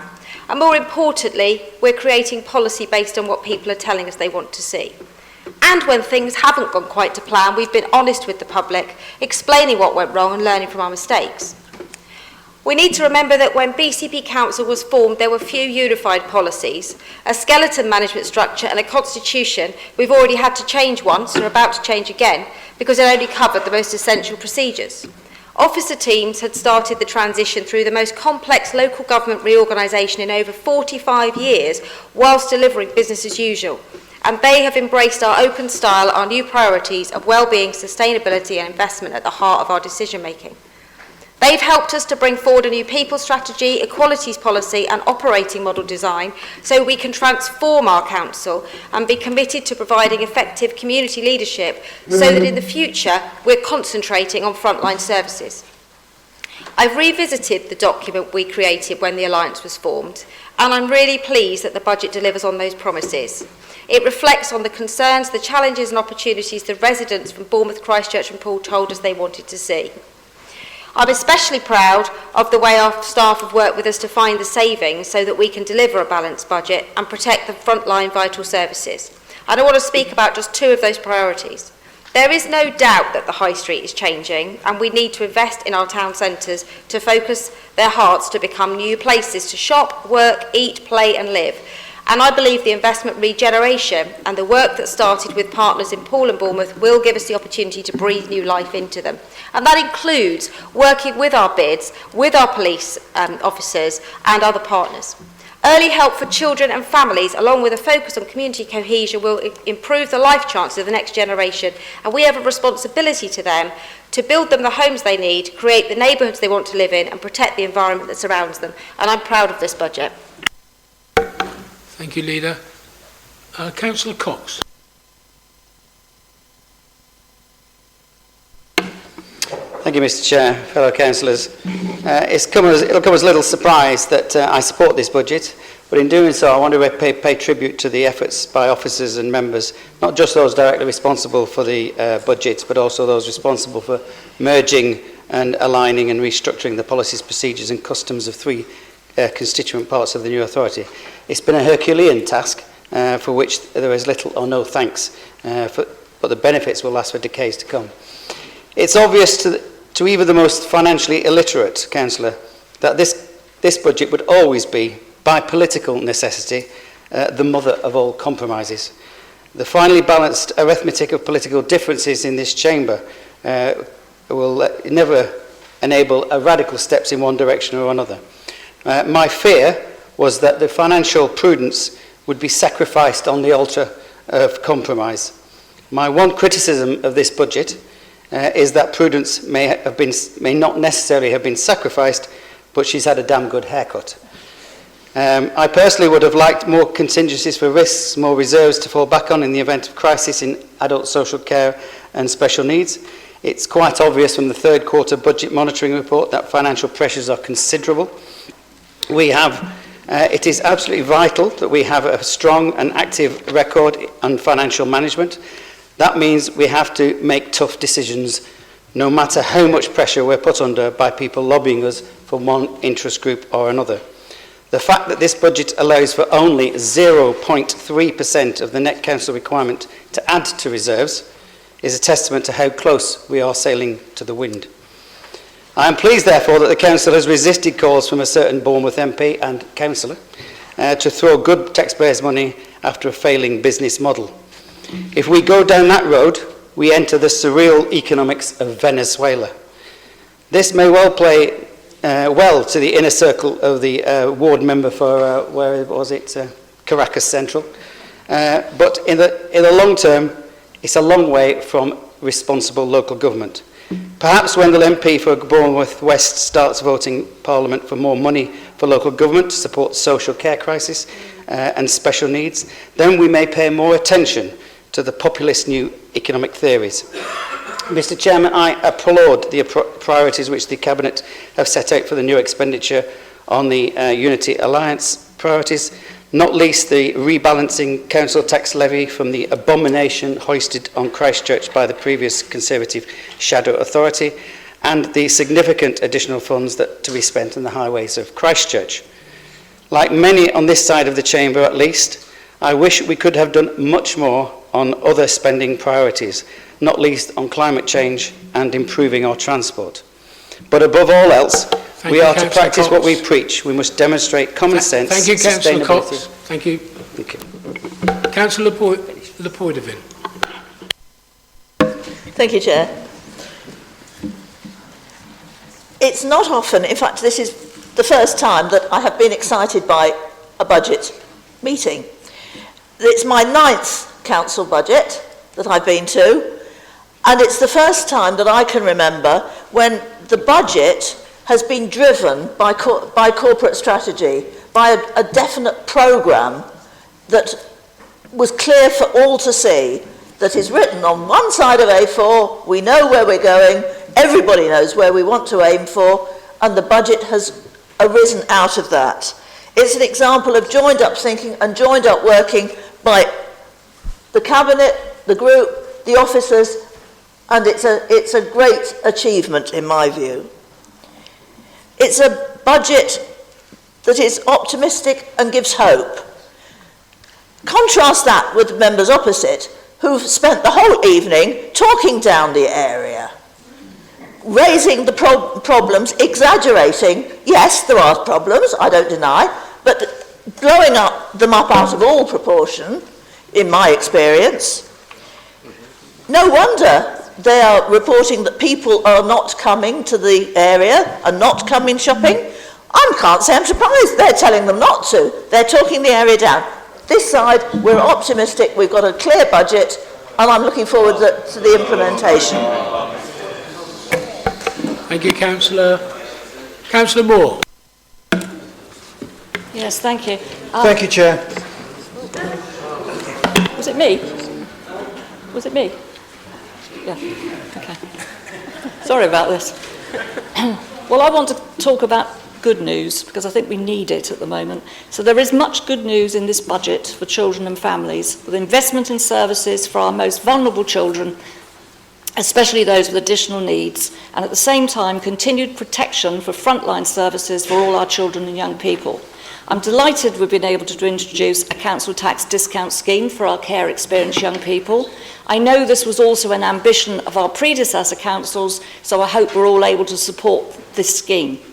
Improving services for children and young people with special educational needs and disabilities is one of the highest priorities for this council, and significant work has been planned to support improvements in SEND, and there are other plans in place to address the causes that sit behind the high needs block funding and to ensure we have more high quality local provision for our children and young people with SEND. This will also help reduce future budget pressures. Having listened to the concerns raised by our early years providers, I am very pleased we've been able to fund the extra 200,000, and I'm sure we can all agree with that.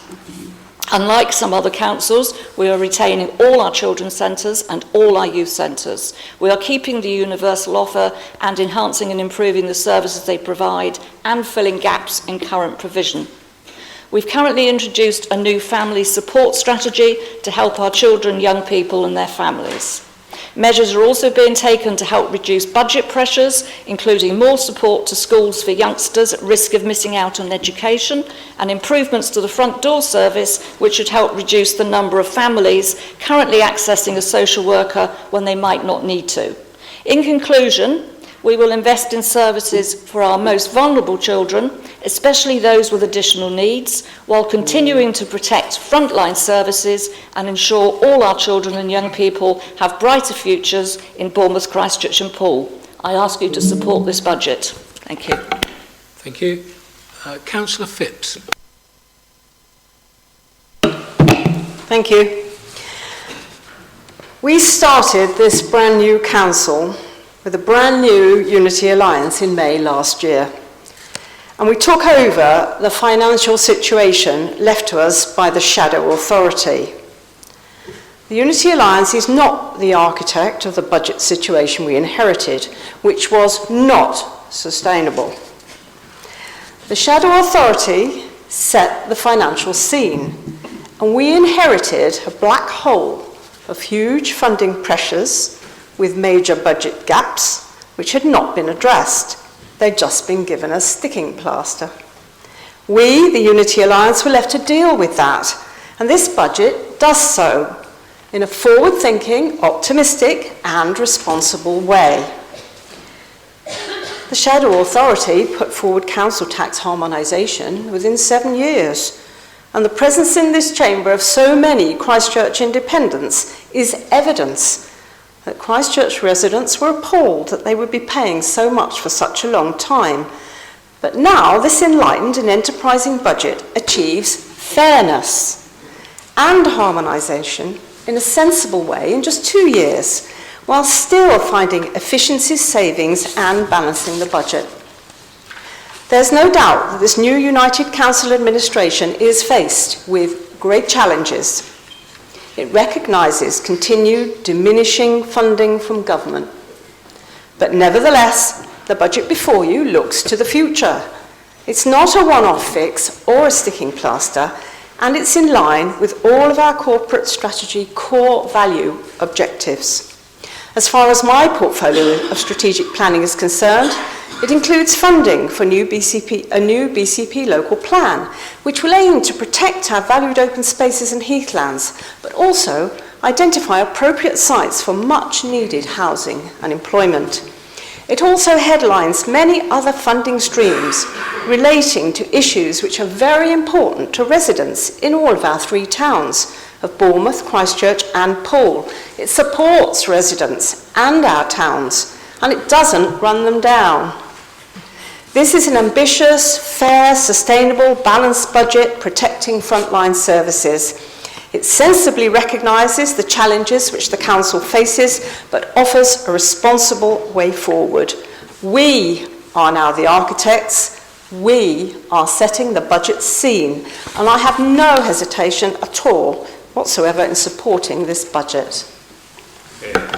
Thank you, Councillor. Councillor Dedman. Thank you, Chairman. Yes, as portfolio holder for adult social care and health, I want to commend the budget. It's very true to the ideals of this new council, which are caring, and it does carry forward our work. You can't be unaware of the pressures on our budget to care for the vulnerable people in our communities. There are huge pressures, and I've just listed a few of them, tried to come without paper, which is heavier. So we've got the pressure from the living wage, Believe me, I'm in favour of the staff being paid as much as they can be, but it's a pressure. There's pressure from people coming to us with more complex needs, both older and younger adults. Pressure from the increasing older population, an increase in dementia, and all the care needed for that. The pressure of young adults with complex learning disabilities, and they need care and support. There's the pressure of taking into our services people leaving hospital, often still needing a lot of care, but we have to prevent bed blocking. And we must care for all these people in our conurbation. And of course, there is that tremendous pressure, forming one council from the previous 3 and forming it and still keeping all the usual work going and services running. In the face of all those concerns, I must heartily thank all the staff in adult care and health who've been working so hard to care for our vulnerable residents. I was going to put who have remained cheerful. I hope they've remained cheerful. I think they should have done. And to look on the brighter side, we have got achievements during this year. We've worked very hard to complete the new care home in Poole, which is Figbury Lodge, which is 80 beds. We've bought Fairways Care Home, that's another 70 beds, and all this will help people who cannot afford to pay for their care. Another achievement is Woodlark House, and that's a wonderful place for people with learning disabilities to be helped to learn to live independently. The new front door has been mentioned, that's early intervention, and we also continue to work with other providers. We promote the Proud to Care campaign to show the importance of caring in our communities and to bring people into the profession. And this isn't a comprehensive view, but you can see that the Adult Care and Health Department is working very well and very hard. And this budget will help us in the work that we need to do to care for the vulnerable and the needy. And I stress the word care. I don't think we heard much of that from the opposite benches tonight. I commend this budget to the Chamber. Thank you, Councillor. Councillor Howell. Thank you. Yes, I've already spoken about the value of culture. I would just like to say that Folk on the Quay is now definitely on, partly due to a valuable contribution made by Poole Bid. Please note that bids across the conurbation are still investing in arts and culture, as well as CSAS officers. With regard to Councillor Stribbler's point, I think she's misunderstood the purpose of the money that she's talking about, but my colleague Councillor Brown will address that shortly. With regard to Councillor Mike Green's comments about Bournemouth Town Centre, I find it somewhat rich given that there is over £200,000 of SIL that is available for the town centre councillors to spend on projects to improve town centre, Bournemouth Town Centre, that has not been spent. It's sitting there waiting for approval from the councillors to be spent. And I would hope that they would get on and promote and work with local people to deliver valuable projects there as soon as possible. I'd just like to mention a few words about the monies going towards regeneration in the budget. We're now pulling together a regeneration team within the council to focus on regeneration and wider economic issues. We need a few more people in that team with specific skills. And one benefit of that will be that we will launch a cabinet subcommittee which will look at the local high streets across the conurbation, and we need somebody to staff that. I know that is a lot of members here are concerned about their local high streets. They don't want to see all the effort going into the town centres. It's important that we look after our local high streets, and the shadow administration left us only with sufficient support for those areas that were considered to be very deprived. You know, we want to make sure that all our local centres are working well, and this will be a valuable contribution towards that. Thank you. Thank you, Councillor. Councillor Bull. just check I've got it right this time. Thank you, Chair. I'd like to say I'm very pleased to see the additional 240,000 in the budget for the climate change and ecological emergency. Of course, I would wish that it was much more, as I'm sure many of us would, but the budget is very tight.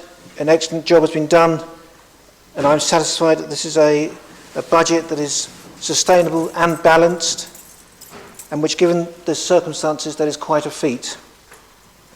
It's not a perfect budget, but we are dealing with £100 million less than we had a few years ago, and I think all the officers and the councillor member have done very well to put this budget before us, and I fully support it. Thank you. Thank you, Councillor. Councillor Wilson. Naturally, I fully support this budget. I would like to commend all the work put into it by members and officers across all the directorates. This is a fantastically put together budget, which was carefully and meticulously crafted, considering our priorities as a council going forward, whilst acknowledging the limitations left over from the previous authorities. From my perspective, this budget will enable great housing services that I'm proud to be driving forward and will which impact positively on people's lives. We continue to make capital investments to much needed homes for our residents. You may know that we have a healthy pipeline of council-owned sites which we are already building on and which continues to deliver new housing for those in need. We have council-owned sites identified which can deliver approximately 1,000 homes over the next 5 years. We are scaling up our capacity to encourage private developers and landowners to do the same on private land. We are allocating additional funding to increase our staff capacity to build some of these homes efficiently in-house, to work with landowners and help them bring their sites forward too. We continue to invest significant sums in a wide range of homeless services, both delivered by the council and commissioned from our many partners to prevent homelessness. We have secured additional funds beyond last year's budget to do more to prevent homelessness, especially around enhancing rough sleeper services. We proactively bid for additional rough sleeper funding from central government, which we were successful with, and we are now working with partners to mobilise these enhanced services for the new financial year. This includes the scaling up of Housing First and providing more mental health support, We continue to prioritise funding for housing-related support for hundreds of households that need this to live independently. Whether this is to fund our young people housing schemes, women's refuge, or dedicated housing for those with mental health issues. We have dedicated many housing schemes for specialist needs. We have secured additional funding to extend our telecare service to those who need it. Many people rely on this assistive technology to stay safely in their homes, and we are keen to make sure that all that need it can access it. The funding presented here for housing is significant in the support it provides to our residents, especially those who are most vulnerable.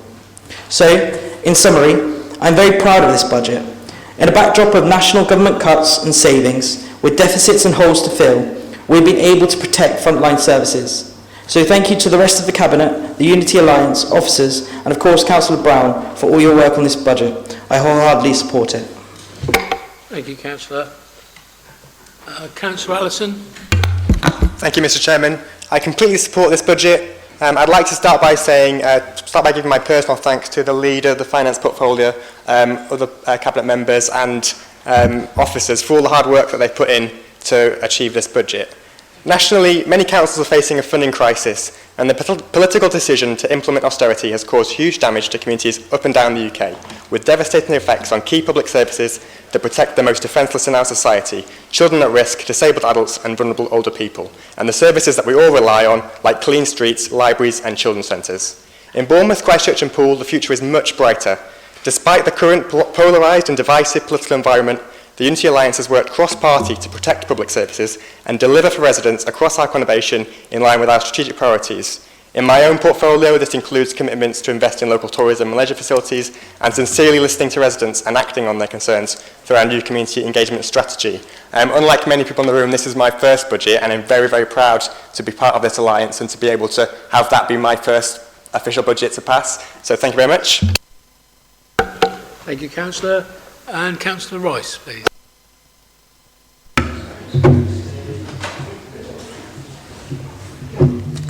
Yes, I had similar thoughts when I was on my way here this evening about the fact that it is just an absolute honour to be part of this council and to be part of this budget. And thank you to everyone who has worked on this. There, as we've already acknowledged, there is a huge variety of views within the Unity Alliance. And if you combine that with the work from the overview and scrutiny, then I'm very happy that this has really been very thoroughly analysed. And I think that is a huge positive of being in this council at the moment. I would just like to highlight the budget for climate emergency. Obviously, along with Councillor Bull, I would have loved to have seen more money in here. But again, it is about working with everybody and all of the priorities within council when working with everybody together. But there are some specific aspects with regards to the budget in terms of, for example, working on our carbon budgets. So this really has the ability to transform projects coming forwards. Along with the new decision impact tool, this really will help to shape all projects coming forwards in terms of being able to tackle the climate emergency. And also the action plan that has come through already following the declaration of a climate and ecological emergency. This has been nationally recognised with its 153 proposed actions, and it is to be congratulated that all of the actions were so broad because of the wide variety of views within our council at the moment. So I'd just like to say thank you. Thank you, Councillor Rice. There being no further Councillor Lord. Thank you, Mr. Chairman. I have listened intently and interestingly to the Unity Alliance explain how wonderful they are. I wasn't quite sure whether to get my tambourine out or my violin out and to endorse everything they've said. It's quite wonderful. It must be wonderful sitting in your cabinet and listening and praising each other. Do you hold hands there? Do you sing Kumbaya? Do you dance through the daisies together? It must be wonderful. Also, we find the spectacle that one of your cabinet members at a cabinet meeting can't even be bothered to endorse a paper which you have put through at the Cotlands Road, the multi-storey car park. So to pretend that it's all roses and sunny in the Unity Alliance is a little difficult. We understand and accept that the high needs budget is a problem. We knew when we were in the shadow cabinet going forward that it was a difficult one. And I reiterate the promise and the commitment I gave to the cabinet and to the leader that we would certainly work together with them to try and bridge that gap, so to speak, because it is a major problem for all of us. But please, stop telling us. I mean, if you want to praise yourself, go to church on a Sunday. It's much better appreciated. It's not appreciated here. We have lived through. Remember, this budget, which you've all criticised and said is terrible, when it was put together by the Shadow Authority, we had no history to be able to build it upon. Poole had a history of building budgets. Bournemouth had a history of building budgets. Christchurch had the Shadow Authority was a completely new beast. And we had to put contingencies in there. Some of them have failed. We accept that. But please, spare us the tambourines. Thank you. Thank you, Councillor Lawson. Councillor Hadley. Thank you very much. Councillor Brown said in his speech that the age of austerity continues for local government under the Conservative National Government, and that's true. And Councillor Lawson has just said and I'd written this before you spoke, but there are areas that were not fully funded or not accounted for by the Shadow Authority because they didn't know where we were headed in every regard, and we fully accept that and understand that. Similarly, in the transfer of responsibilities from Christchurch, we found there are holes that weren't foreseen, that we thought we were, as the three authorities working together, and working on top of the day jobs, and that was the other thing that the Shadow Authority was doing. It was running on the three prior authorities and as well as the new ones. And it is important to recognise those things, but it's also important to recognise that this administration has managed to come together across many different parties, has managed to deal with the all of the prior authorities working hard, the officers actually working in a new way and finding their own jobs. And that's been really important and disruptive to trying to move forward with the really important agenda that we've been trying to pursue. On areas like coastal protection, on sustainable travel, we're working really hard to lever the budgets that we have, or the modest budgets that we have, by attracting significant funding from central government, and we will continue to do that, especially to support the transport networks. We know that everyone complains about potholes. There are actually bigger issues, but those are the things that will hit people. We also know how people value things like the toilets, and it's a small amount of money, but it's actually really important if you have certain medical conditions which stop you coming out. It's not just about antisocial behaviour, it's also about not feeling confident to be able to leave your house. Reference was made to us starting on a number of schemes, and we haven't done that. In addition to bringing together the three councils, we have also been searching questions of ourselves. We all stood in this chamber and almost unanimously voted that there is a climate and ecological emergency. We're in the middle, at the moment, of the wettest winter that on record, and with people in other parts of the country who are being flooded out of their homes. The climate is changing. We really have to deal with it, and we really have to challenge ourselves. And that does say, for the schemes, and with many schemes, and again, members opposite have been quick to tell us that these are schemes that we're completing that they started, and we accept that, and we've carried them on where they're already underway and where we think they have value, but we have occasionally said, actually no, that's the wrong thing to do now. We must adapt, we must move forward together, we must collaborate strongly with our residents, with our businesses and with our visitors on trying to do the best for the three councils, the three prior council areas for BCP, and not to knock what we're trying to achieve together. We're working really hard to do that. I commend the budget as it stands. Thank you. Thank you, Councillor. There being no further speakers, Councillor Bungay. Thank you, Chairman. I found the remarks from the opposite bench just now quite ludicrous, really. Attempts at humour and to ridicule this administration. We've had a year to find our feet.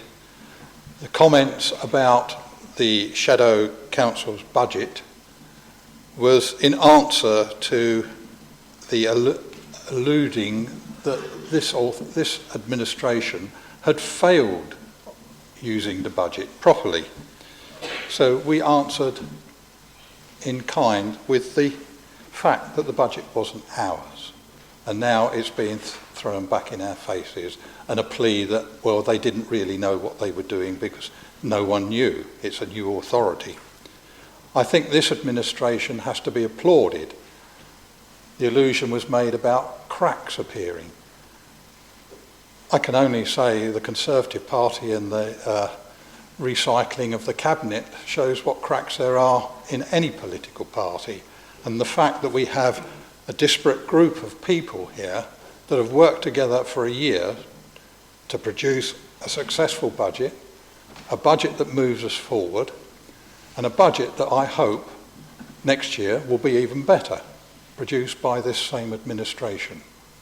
So everything that's been said from the other side has been a smokescreen and an effort to deride this administration.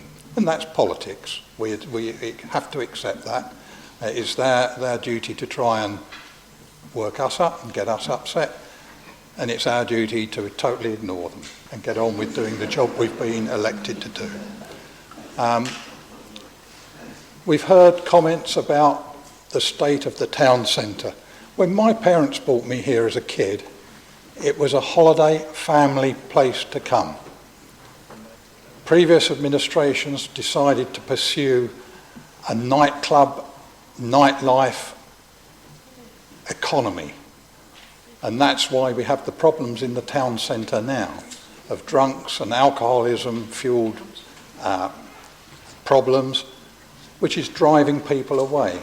Families won't come into town at night. Older people won't come into town at night because they get threatened, they get abused by drunks, and they don't want that. The BIC, when it was built, had a fantastic indoor pool. If the weather was bad, families could take their kids there. My kids loved it, and it was filled in to create an even bigger centre for whatever. That was a bad mistake. We need to provide more families. Families staying here for a week spend money in the town. Thank you. Thank you, Councillor.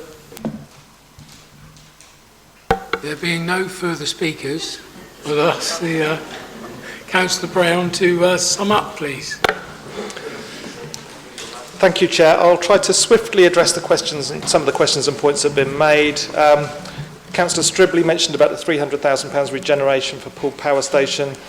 This is loan funding costs and not a deposit towards the total purchase cost, and hopefully that will explain the sums involved there.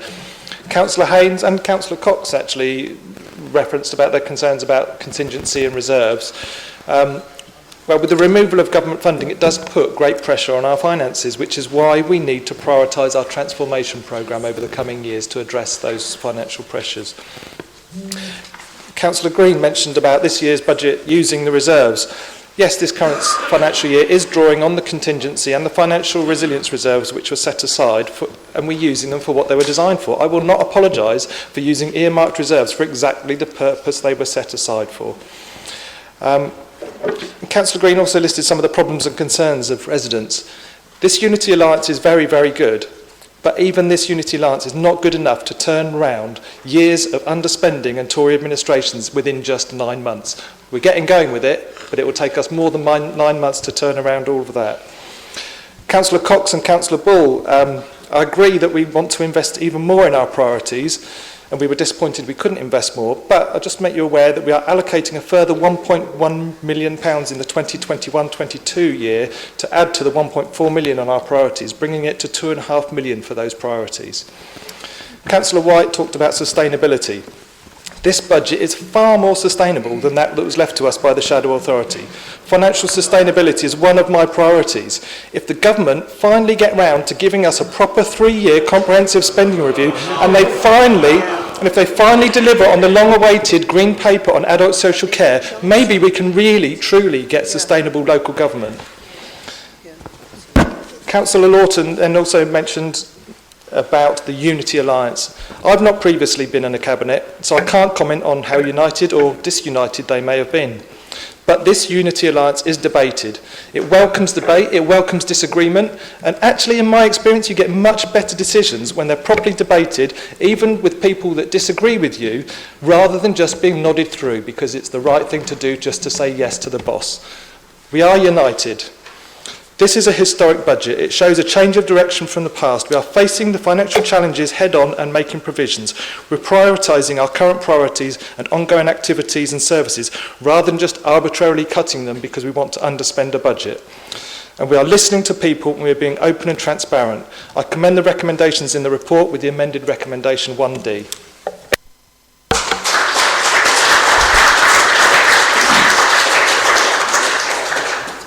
Thank you, Councillor Brown. It's been proposed, seconded and well debated, and I'd like to hand over to the officer to conduct the vote. Thank you. Thank you, Chairman. This is a vote on the substantive motion, which is the budget as proposed by Councillor Brown. Councillor Allen. Not voting. Allison. Mark Anderson. Not voting. Sarah Anderson. Marcus Andrews. Bagwell. Barron. Bartlett. Beasley. Borthwick. Broadhead. Brooke. Brooks. Brown. Bull. Bungay. Burton. Butler. Daniel Butt. Judy Butt. Coop. Cox. Davies. Decent. Deadman. Dion. Dove. Dunlop. Earl. Edwards. Evans. Farquhar.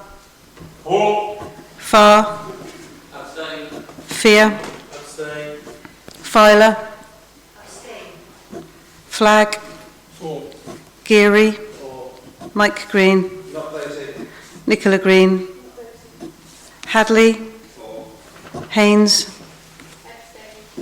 Hedges? Hilliard?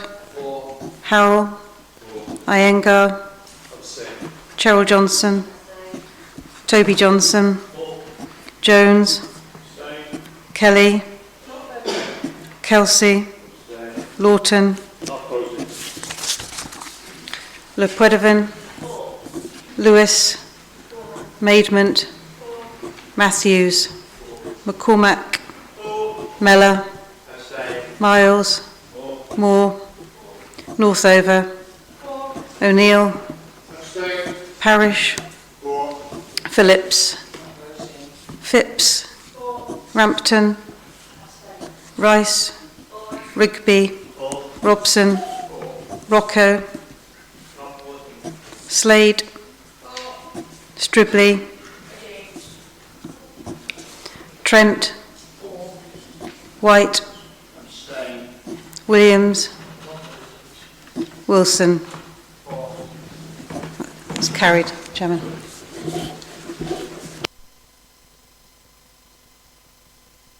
Thank you, members. The motion is carried. 2021 Council Tax Resolution. I call upon Councillor Brown, please.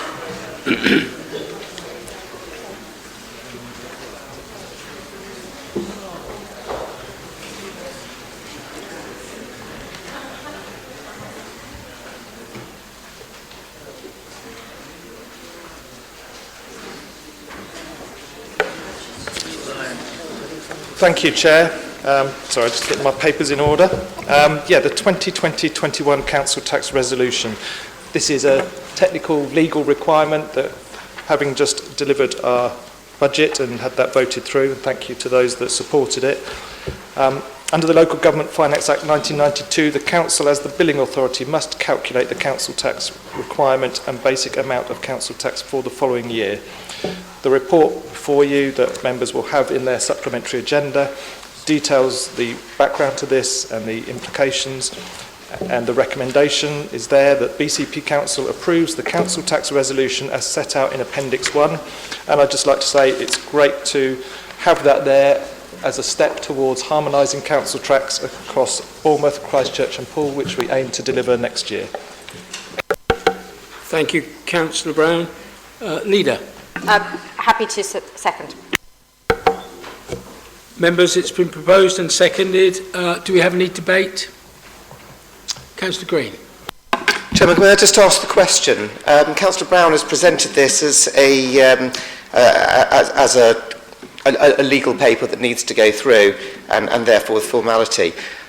Is it not true that, given that that would normally be the case if one had a unified council tax across an authority, but is there not a choice that has to be made in this case, and therefore it is more than a routine paper to go through? It's a question, Mr. Chairman.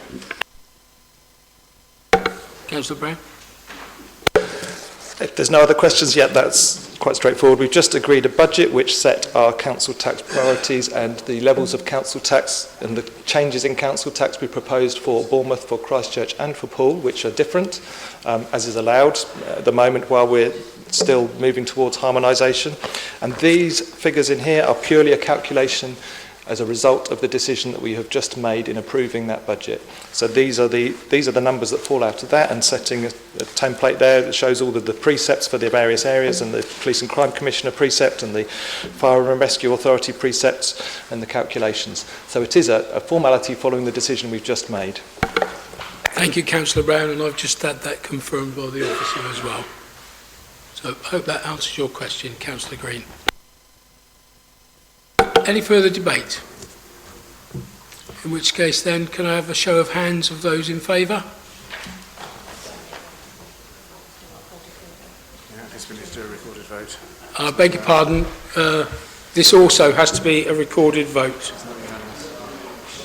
Chairman, if it's not unanimous or we can't identify very quickly if there's any abstentions, then it does formally have to be a recorded vote. It does form part of the budget papers, and those are the regulations that apply. So if we're not in sort of unanimity, or if there's just not one or two abstentions, we'll need to go through that process, Chairman. So I can do that now. Thank you. So all those voting for the resolution are set out in the papers that you have before you to vote for. Councillor Allen. Allison. Mark Anderson. Sarah Anderson. Marcus Andrews. It's actually an abstention. Bagwell. Barron. Bartlett. Beasley. Borthwick. Broadhead. Brooke. Brooks. Brown. Bull. Bungay. Burton. Butler. Daniel Butt. Judy Butt. Eddie Coop. Cox. Davies. Decent. Deadman. Dion. Dove. Dunlop. Earl. Edwards. Evans. Farquhar. Farr. Fear. Filer. Flagg. Geary. Mike Green. Nicola Green. Hadley. Haynes. Hall. Sorry, apologies. Hedges. Hilliard. Howell. Iyengar. Cheryl Johnson. Toby Johnson. Jones. Kelly. Kelsey. Lawton. Lepoidovin. Lewis. Maidment. Matthews. McCormack. Mellor. Miles. Moore. Northover. O'Neill. Parish. Phillips. Phipps. Rampton. Rice. Rigby. Robson. Rocco. Slade. Stribley. Trent. White. Williams. Wilson.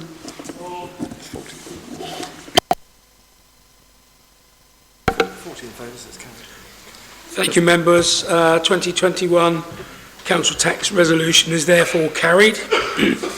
Moving swiftly on, agenda item 8, notice of motions in accordance with procedure 13. Can I call upon Councillor Slade, please? Thank you, Chair.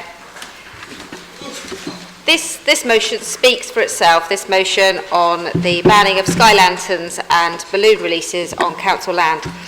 I'm sure we've all looked up in the past to see these lanterns floating by, or seen the wonder of a child in finding a message on a balloon that they've raced along the beach to see that someone has sent across the world or just across the town.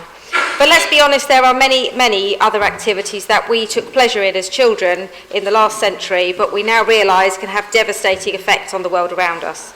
It's time to relegate these activities to the past.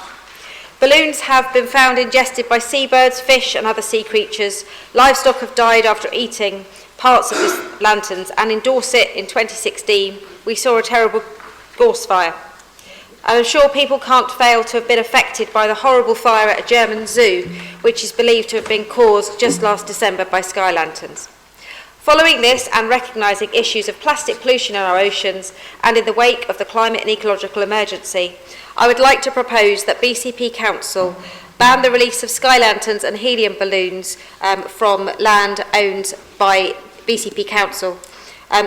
Also, the release of sky lanterns and helium balloons should not be permitted by events licensed by BCP Council, and that BCP Council Communications Team consider amending literature to include ideas for alternative commemorative actions, drawing attention to the ban on council land and discouraging organisers from using sky lanterns and balloon releases at events on private land. Thank you. Thank you, Leader. Councillor Maidment, I understand you wish to second the motion? Thank you. I second this motion. Thank you. Any debate, members? Councillor Andrews? Mr. Chairman. Thank you, Chairman. I'm very happy to support this motion. I agree entirely with what Councillor Slater said. I think the effect that balloons have on our wildlife, particularly on the fish in the seas, is very well recorded. And I'm glad she mentioned about the Gorse fire in 2016. It saves me having to mention it as well. And I agree with her about the fire in the German Zoo. I thought that was a horrendous thing. And I'm very pleased to support this motion. Thank you, Councillor Anderson. Councillor Bartlett?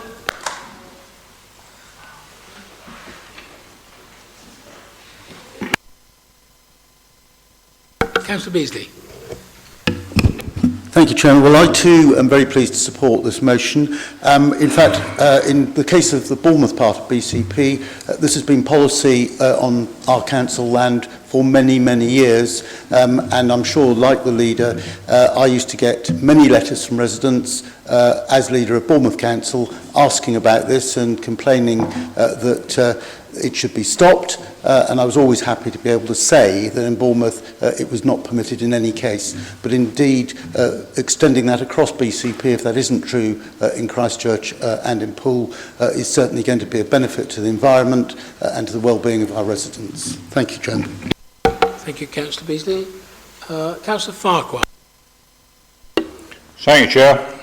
I received a bit of advice when I first got elected, after a couple of committee meetings, whereby I was told that if you're going to abstain or not vote, there's very little point in you actually being there.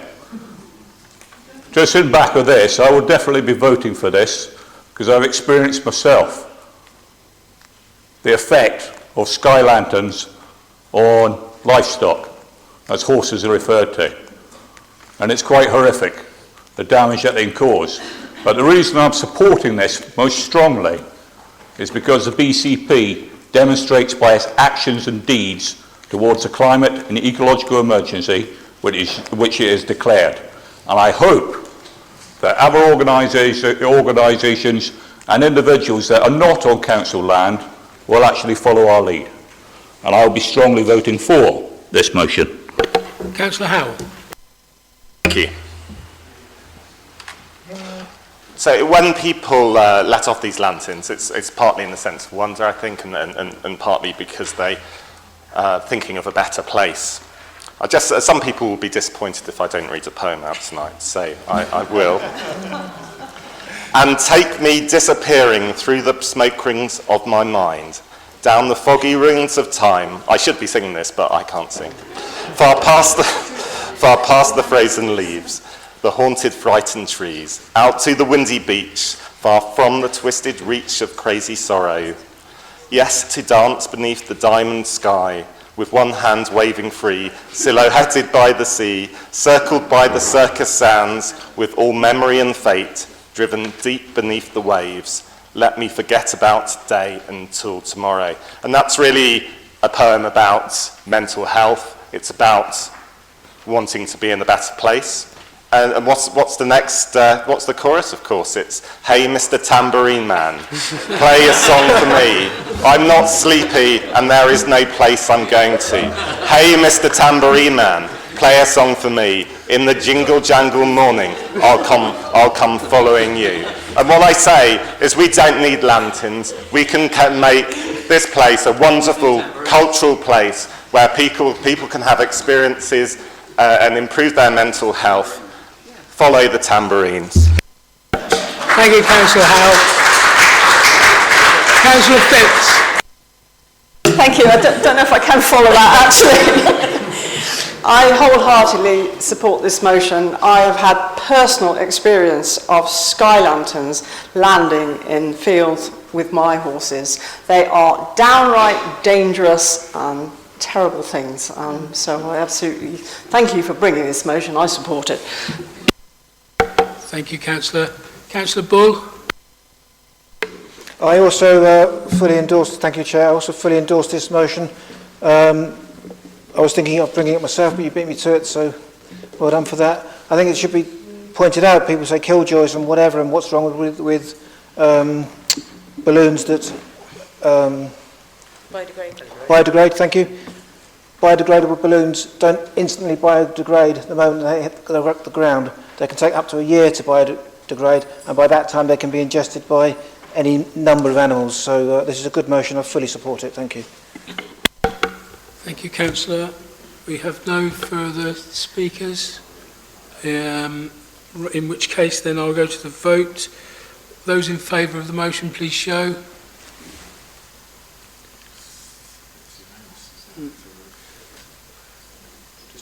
Yeah. Any abstentions? No, unanimous. Thank you very much. Item B, fur-free markets. Councillor Maidment, please. Thank you, Chair. I am proud to be bringing a motion to create a fur-free BCP to Council this evening. Every year, 100 million animals are killed for their fur. This includes fox, chinchilla, mink, raccoon, dogs and rabbits. The conditions in which these animals are raised and killed cause extreme suffering. Not only is this suffering abhorrent, these practices also wreak havoc on our planet, contributing to climate change, land devastation, pollution and water contamination. Since 2000, the UK has banned the farming of animals for their fur on ethical grounds, and the traps common to catching animals for fur have also been banned for some time. Unfortunately, we continue to outsource this cruelty as fur continues to be imported from overseas to the UK for sale. This is often from China, where there is virtually no enforced animal welfare legislation. Apologies. Countless investigations have revealed this harrowing truth. Fur products are often available within markets where customers often inadvertently buy them, thinking them to be imitation fur. In this day and age, where there are many alternative products, there is no need for real fur to be sold. 80% of Brits reject inflicting cruelty on animals for frivolous fashion. Indeed, we will be following the example of the Queen, who formally went fur-free late last year. I urge you to support this motion to demonstrate our commitment to animal welfare by supporting the Fur-Free Markets campaign. Thank you, Councillor Maidment. Councillor Slade, I understand you wish to second. Yes, I'm very happy to second, and I can just briefly say that I am really pleased to second this. I can assure you that I have checked that our existing markets currently do not have any stalls that we are aware of are selling fur, so this isn't going to affect anyone that is trading here, but it does send out a really strong message. And I would like to ask the Council to go further, and for anybody who is continuing to wear robes which are decorated with fur, I would love to see them replaced, as most of us in Poole on our robes had them replaced with velvet. I don't see any reason for us to be wearing fur in this day and age. Thank you, Leader. Do members have any debate on this item at all? Councillor Stribley. Thank you, Chair. I have no problem with this in principle, but I do think to be more effective, this council should be lobbying all its MPs and Parliament to stop the importation of fur into this country.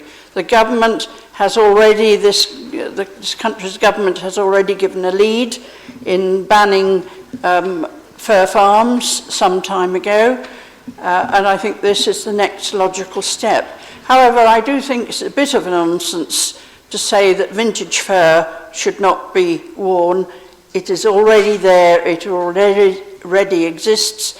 It's part of the history. We may not want it to go into the future, but I don't see the point in banning it at that stage. I certainly agree with all new fur, but then how many people are wearing leather shoes, leather belts, have a sheepskin coat or whatever? That is the slight different end of the market. How many people have got leather coats? Leather trousers, leather skirts. I think you have to be very careful where you draw the line on this one. Thank you, Councillor. Councillor Rampton. Thank you, Chair. I am an animal lover, and I do deplore importing fur from countries which treat animals so inhumanely. However, this motion just seems to me, it's undoubtedly made in really good faith, but it just seems to me like gesture politics, because how can it be policed? How can it be enforced? You could have a charity using a school car park for a car boot sale, selling Granny's old fur coat, 50 years old, and really, what is the harm in the vintage fur? But who's going to police it? Who's going to come along and say, oh, let me just check that fur, check if it's fake, check if it's real? What will be the penalties if somebody's selling it? Will the goods be confiscated? What do we do with them then? So I think it's a huge burden to add to, presumably, our environmental officers to try and police this, and I won't be supporting it. Thank you. Thank you, Councillor Rampton. Any further speakers? Councillor Farquhar. Thank you for that warm welcome. I really appreciate it.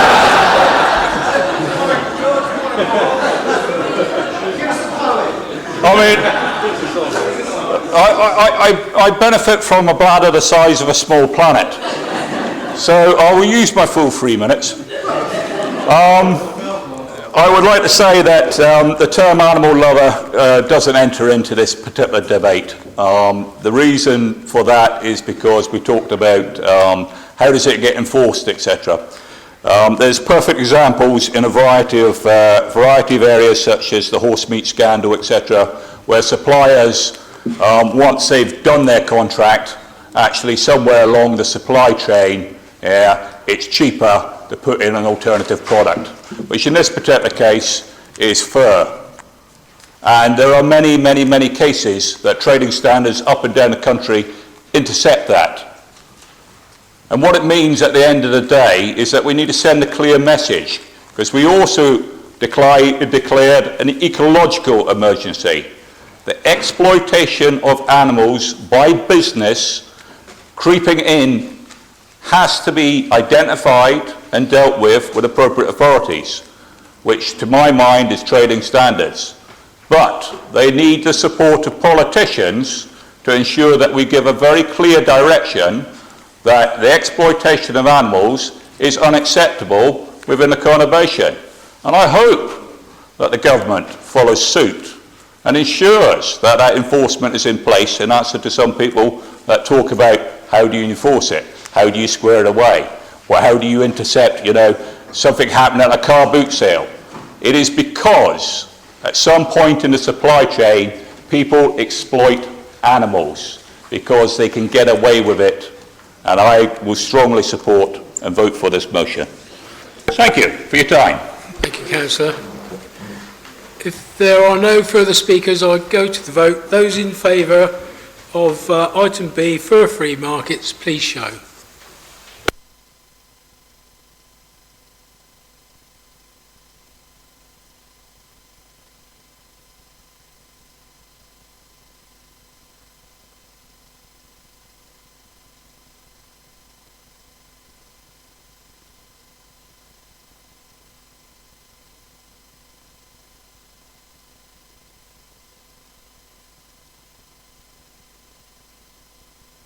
Those against, please. And abstentions.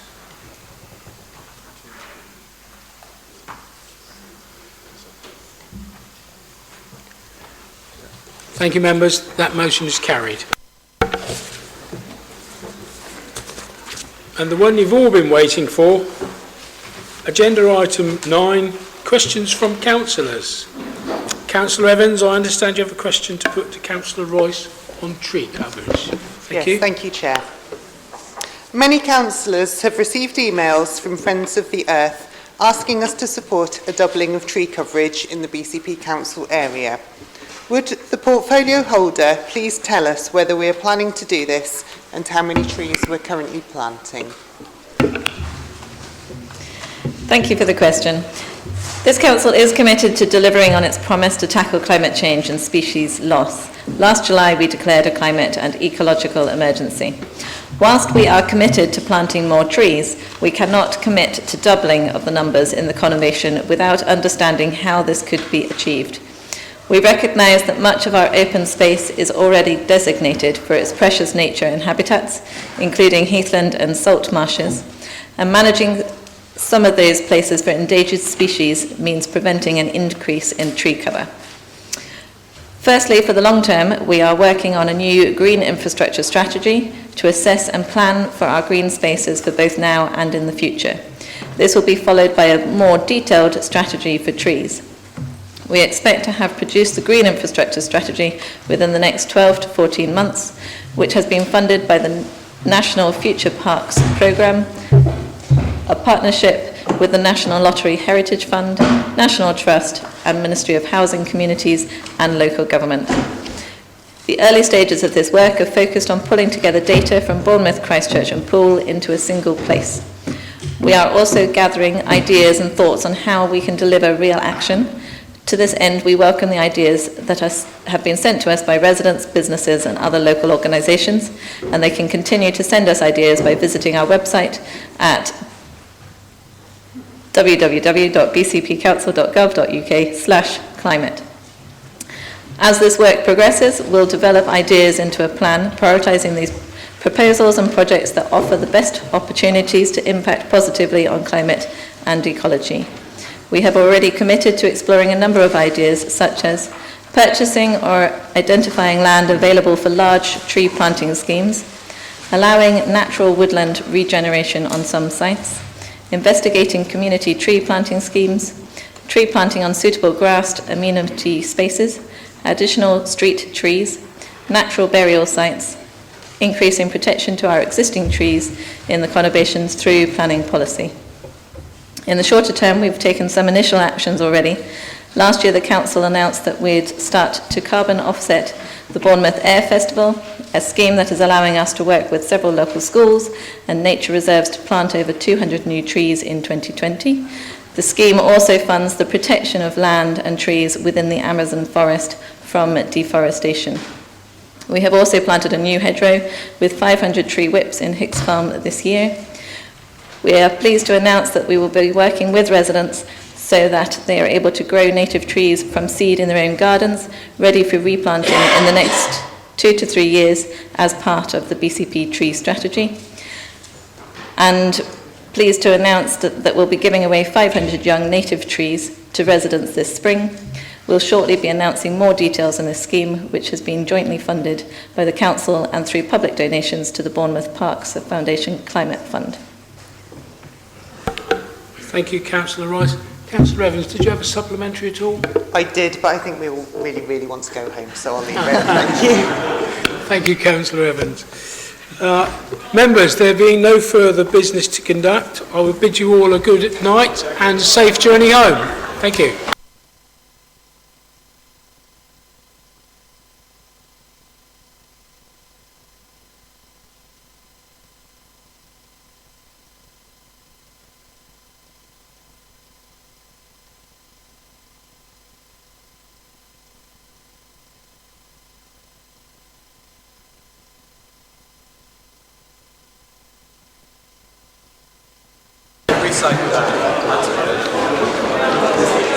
Well, this can all go in the bin in there, or Karen comes round, I think, picks them up. That sound we're going to be flying. Fuck's sake, that just... I'm really glad I flew home.